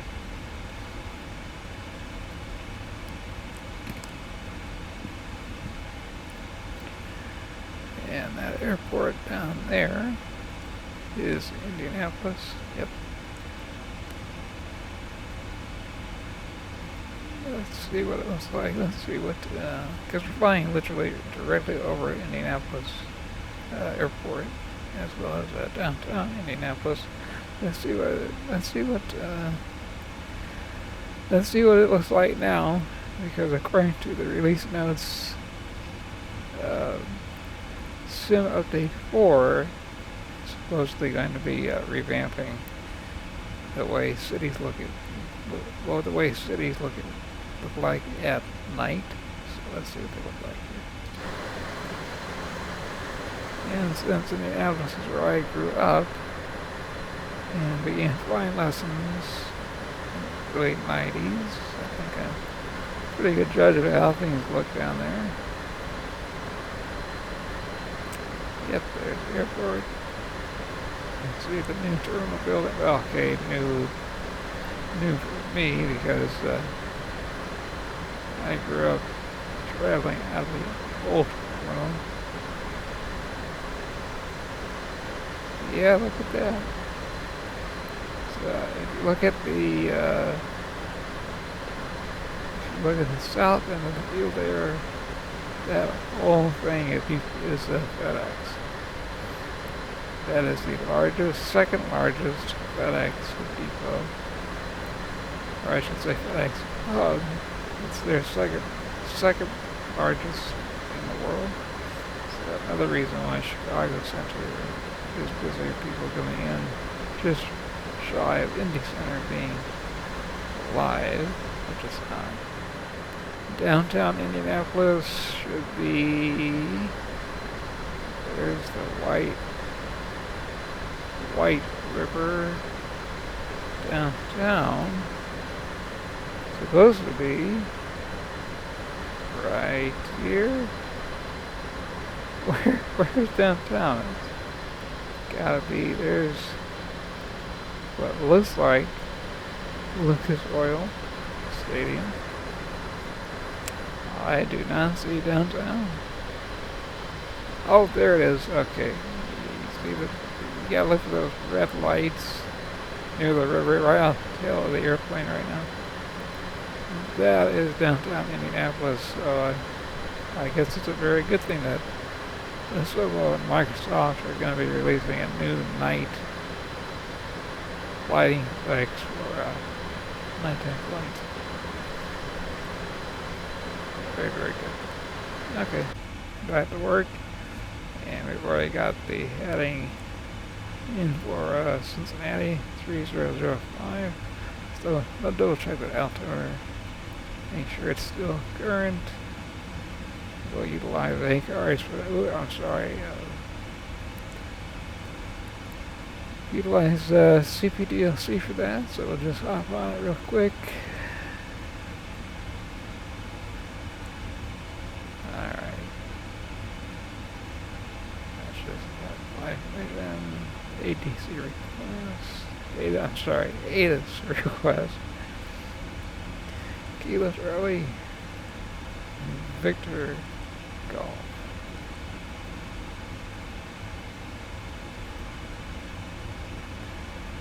And we'll just say that's in. Request. Yeah, I can look over at the tablet. It's now 30, still 3005. Let's just see if one's up to date. What's up to date is, for those of you watching on a mobile device, let me zoom in. Okay, 340, that hasn't changed. Now they're saying 3006. Yeah, it's only one hundredth of a difference. The best way to do this is to check FlightAware to see who's right. Let's see here.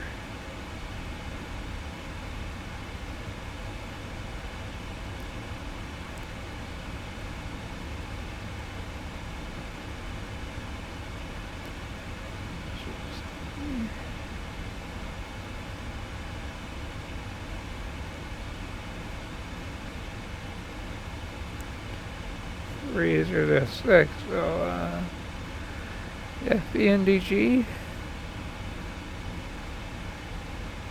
their server is more on top of it.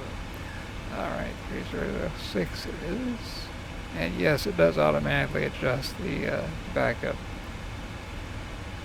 ADI.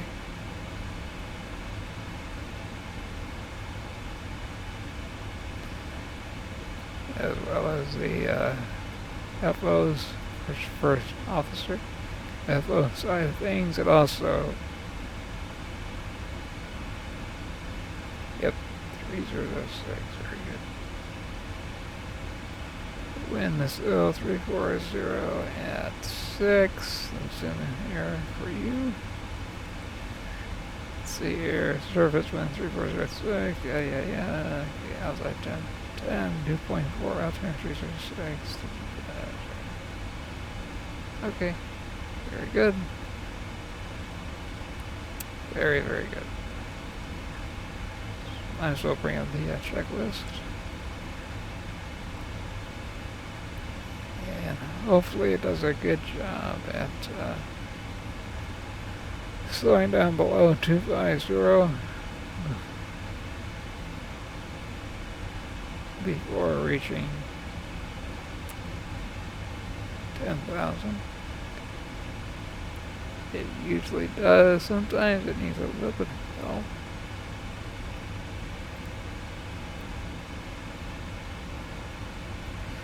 It was a very, very uneventful flight.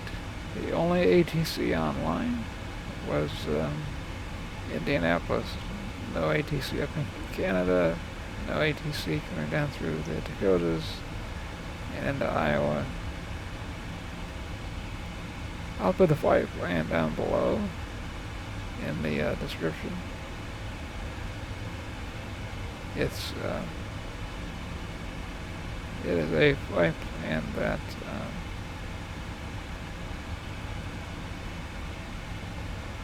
was the shortest in distance. Alright, looking good. We've already got the runway identified as to what runway we're going to be using. It'll be runway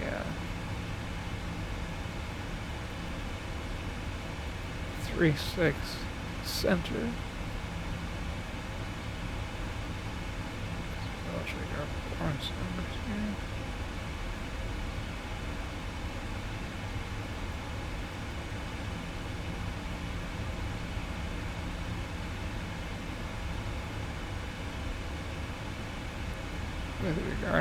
With regard to fuel, that is. Sorry, I kind of cut out mid-sentence.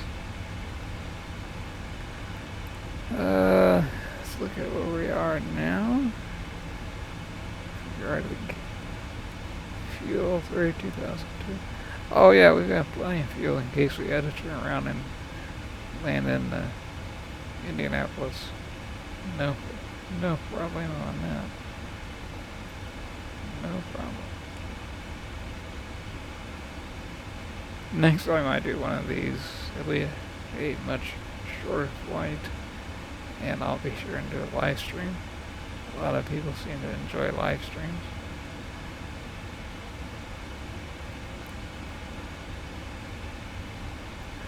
As I said before, I believe it was just before we took off from Anchorage, or shortly thereafter.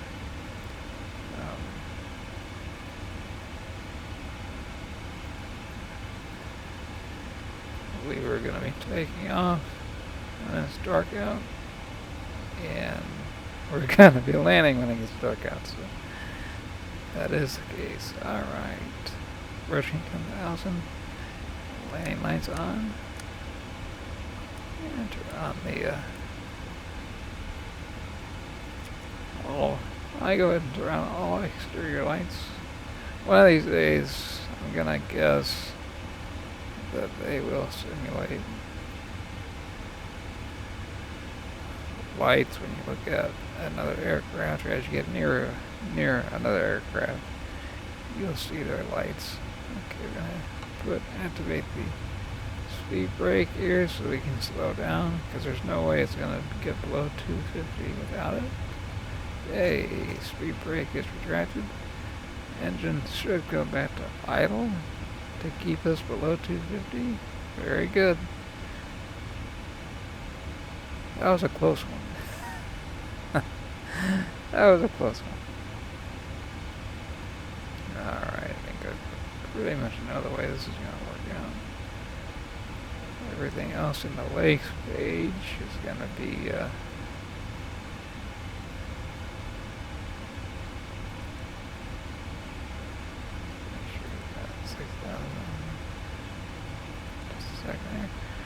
yeah, after working out, we'll simply fly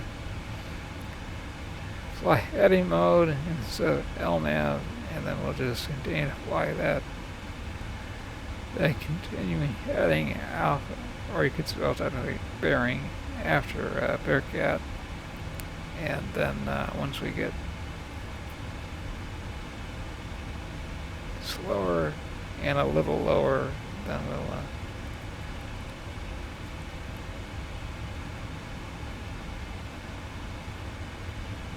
we'll turn left to intercept localized during glide slope. Let's go ahead and set up for let's go ahead and do 4,000, even though it's not gonna go there immediately, of course. That'll be our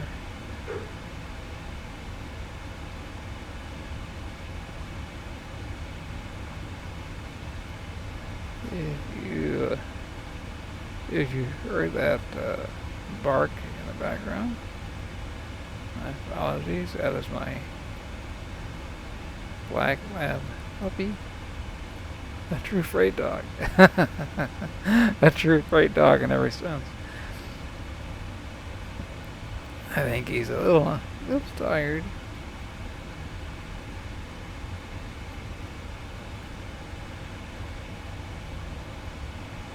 Alright.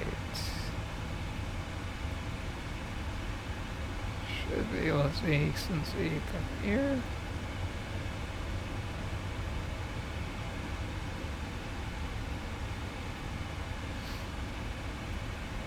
The mighty Ohio River.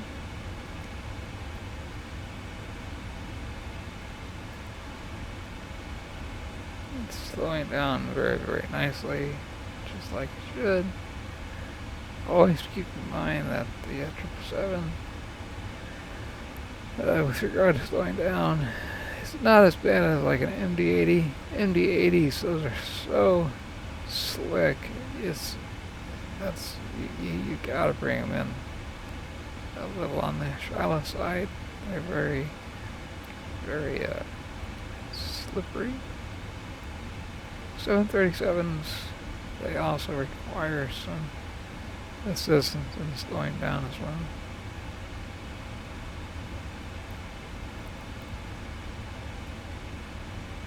We were able to maintain flight level 350, aka 35,000, for the duration of flight.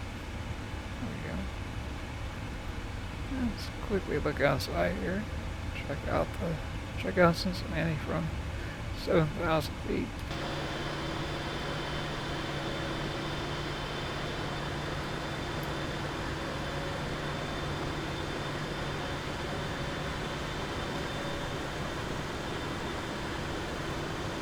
There is there's the airport. Technically, Cincinnati Covington Airport is in Kentucky. You can see it goes it's just south of the Ohio River by, 1 mile? Yeah, I have not flown into Cincinnati in years. Long time.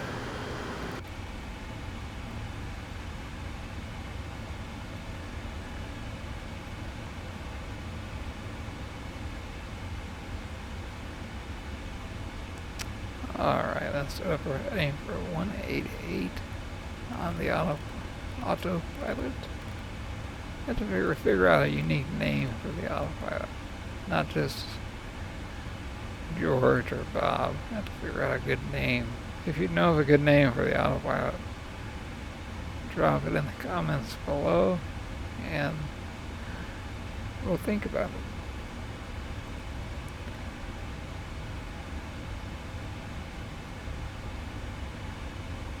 4,000 feet is a very good altitude to pick up the glide slope is what I'm really looking for.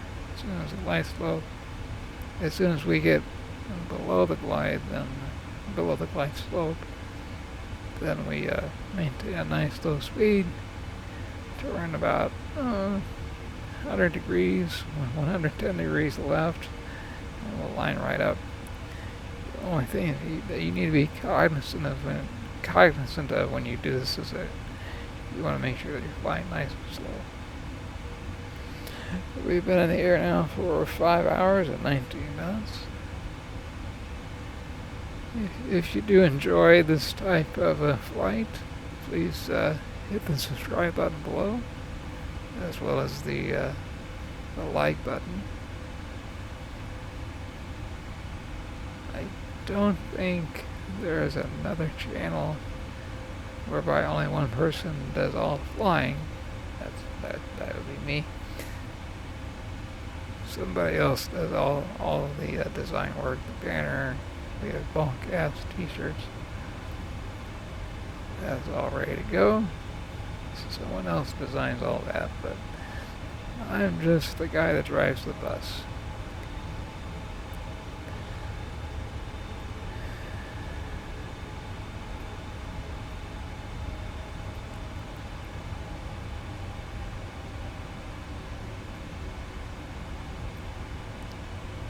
what I was getting at is we fly all kinds of airliners, all kinds of single-engine aircraft, twin-engine, single-engine, piston and turbine, twin-engine, piston, turbine. And when it comes down to airliners, primarily Boeing. However, the A380 by fly-by-wire is a phenomenal add-on, considering, especially when you consider that it's freeware. And I tried it out a couple nights ago because they've made some big updates since the last time I did a review video on it. And I'll be doing another one shortly. That's not bad though when you think of it. Anchorage down to Cincinnati, 5.5 hours. So we'll be landing 6 minutes ahead of schedule. Alright, this is where we disengage VNAV altogether. Yeah, dial in what I want.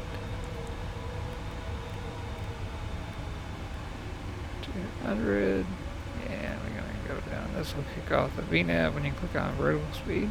Kicks VNAV off, and we do want to go down at about 1,000 feet a minute because we're only 600 feet from the target. And just in case, let's look at where the glide. Okay, perfect. You just want to validate that. I should say verify, not validate. Let's execute the turn. Let's do 090. See how that works out for us.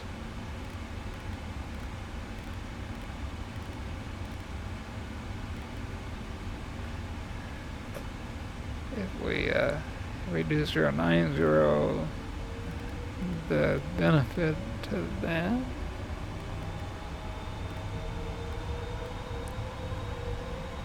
flaps 1. Thank you. Flaps 2. I'm sorry, 5. Thank you. We're going to go ahead and arm the approach on the autopilot.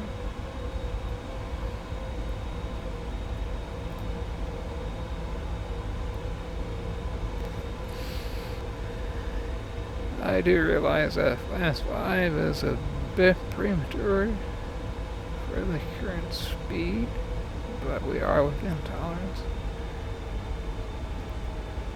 You simply don't want to go a little slower because the net effects being timely and on the ball. We're going to go ahead and test this out shooting a Category 2 and or Cat 3 auto land. Cat 3, that is. Cat 3. I'm going to just do as a Cat 3A. As a result, with regard to how the aircraft is rated in category. Therefore, if you look at the approach weight, our minimum decision height is going to be radio altimeter. It's going to be a radio minimum instead of a barometric one. And we're going to be flying at our decision height, as you can see on the PFD.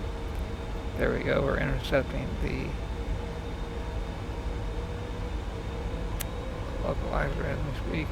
You can see our radio minimum 134.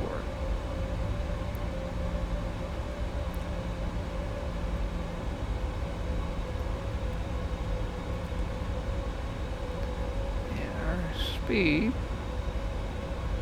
has dropped by 1 knot, which is fine. We burned a little more fuel. Alright, we can go back to the Rose Way, and there we are. There is the airport. Let's go slowing to 180 now. go ahead and arm the speed brake. Landing gear and flaps to go.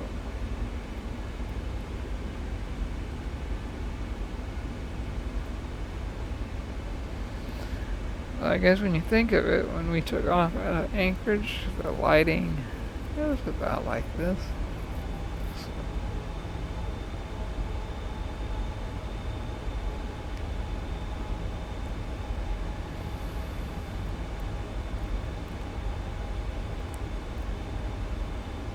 Look at one thing on the map.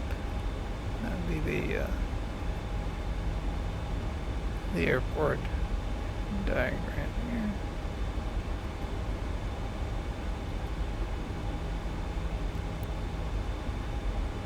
Alright, we're gonna reset our auto brake to 4. Help us slow down a little more. Reason is because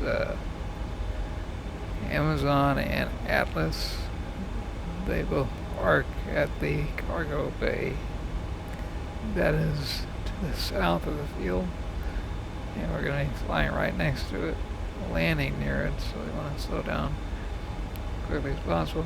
Auto braking, when you really study what it's all about. It also, a big function within that is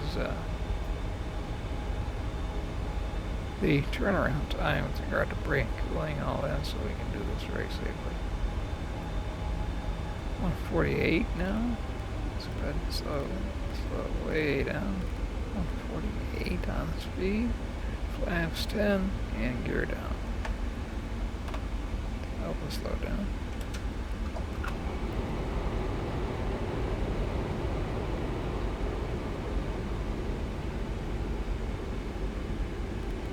Keep it up at 163 for just a moment. And 2,500. Okay. We'll see if it lands as smoothly as I make it land. So this is man versus machine, in a way. Alright, flaps 20, and we'll go ahead and slow down to, well, make that 25 here in just a second.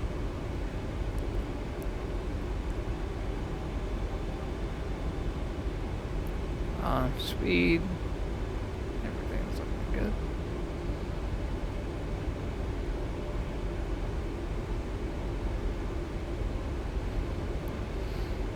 Five hours, 28 minutes from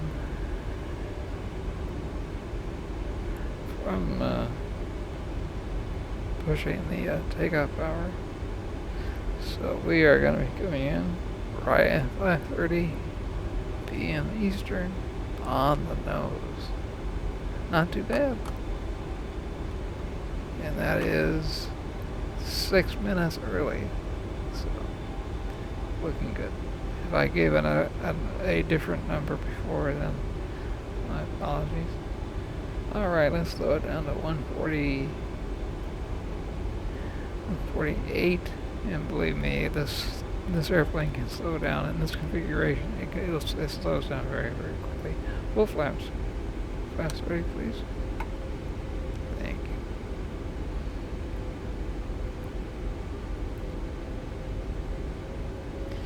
And that should check off the 1,000. landing checklist. Landing checklist is complete. See how well it does.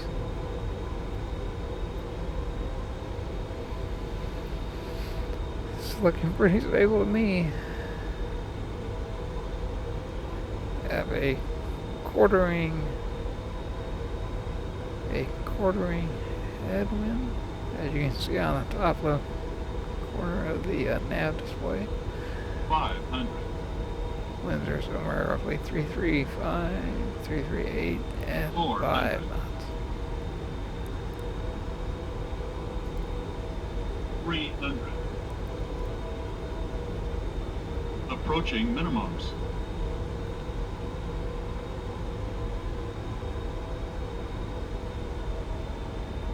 200. Minimums. Landing. 50, 30, 20, 10.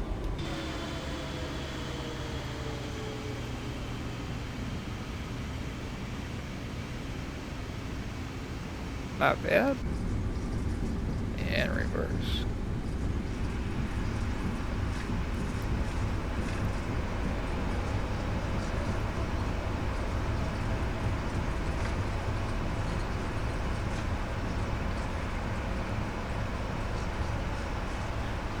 And we'll take this next runoff up here. Disengage out of brakes. Bring those reverse idle. Disengage out of power. If you click that button on the yoke twice, it won't bark at you. You gotta be a little quick. Here we go. Let's get below 20 and then we'll turn off here. Well, there you have it, everybody. Welcome to Cincinnati. Hope you enjoyed it.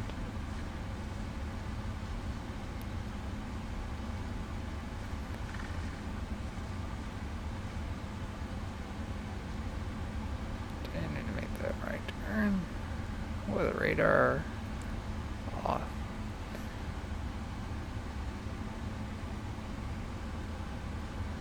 There we go. That noise you just heard, that is the automated system that tells the solenoid that moves the speed brake lever when you land. When you push the engines up just a bit, the spoilers automatically retract. So that's the noise that you heard. Okay. APU.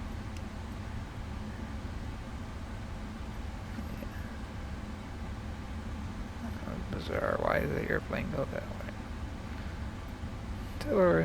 The tiller wasn't touched. APU on the way. We need a little bit of thrust to keep us moving here.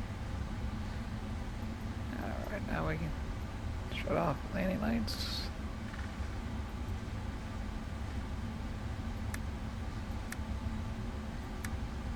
And the strobes. And make everybody else on. Well, as always, sincerely hope that everybody enjoyed it. Any comments whatsoever, please feel free to drop those in the comment section. We do our very best in answering your questions or just responding to hey, nice flight, that kind of stuff. We respond to everything. Alright, crossing a runway, even though it's not an active runway. Turn the lights on just the left and the right.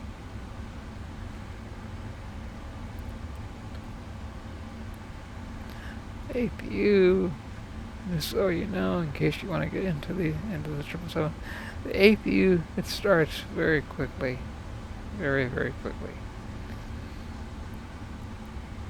All right, lights going on.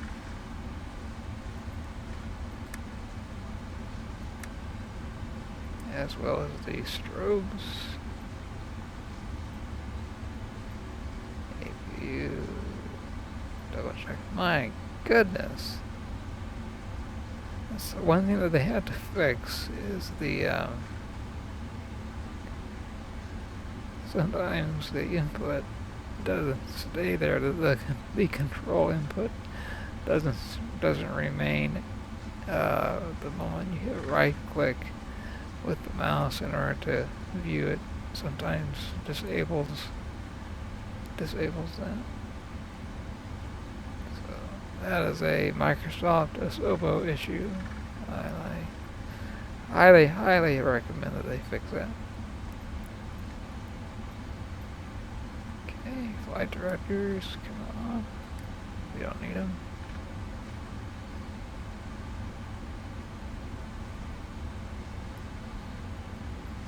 As always, fly safe. I'll take the next turn off. Unfortunately, Cincinnati is not portrayed all that well here compared to real life. I'm going to assume that has something to do with Microsoft Bing with regard to their map.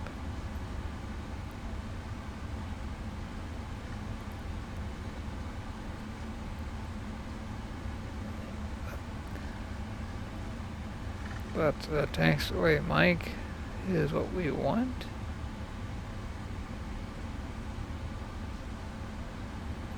That turn is not designed for the biggest aircraft, so we'll make it nice and easy.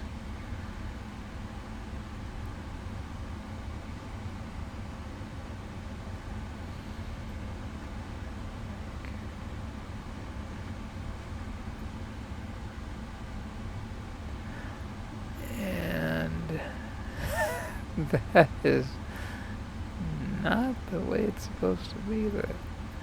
Our ramp is supposed to be right over here, but we cannot access it. Well, we're not going to taxi all the way over there because that's not where the ramp is.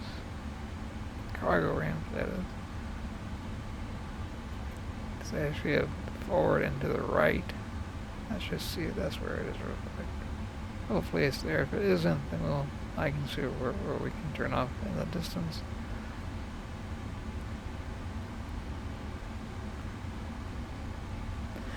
In a way, it's off the beat path, but that's just because they had nowhere else to put it when they made the land acquisition some years ago. Cincinnati has just really begun to boom.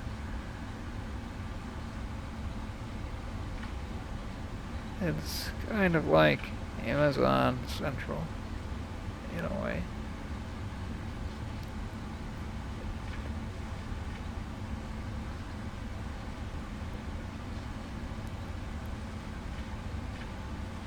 And it looks like the new taxiway is a little bit uneven. We're gonna taxi directly over the highway here. Are we gonna make it? I just don't know. We're gonna have to make this. This is not good at all. You know what? I just don't trust. Yeah, we could very easily.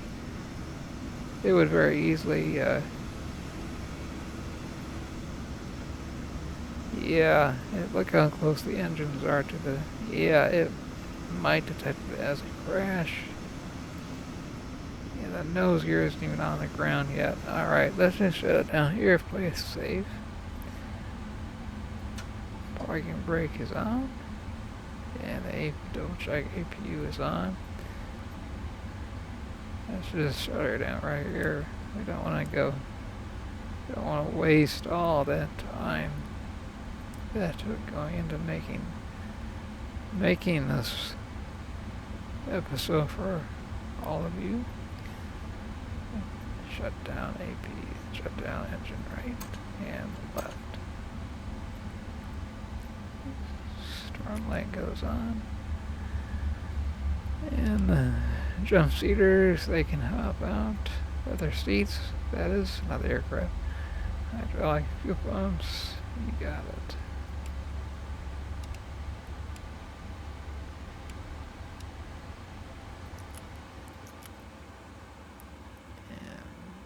Beacon has gone off.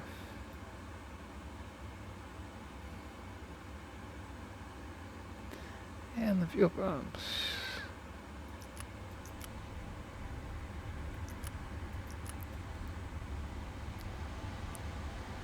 And Since this aircraft is scheduled to be turned around quickly, we'll have maintenance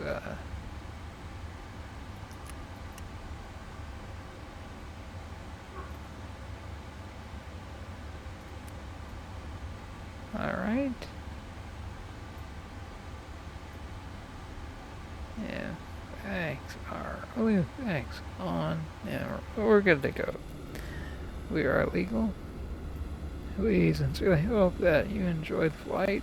Again, please hit that subscribe button at the bottom and hit that like button. And as always, feel free to leave any comments you'd like in the comment section below.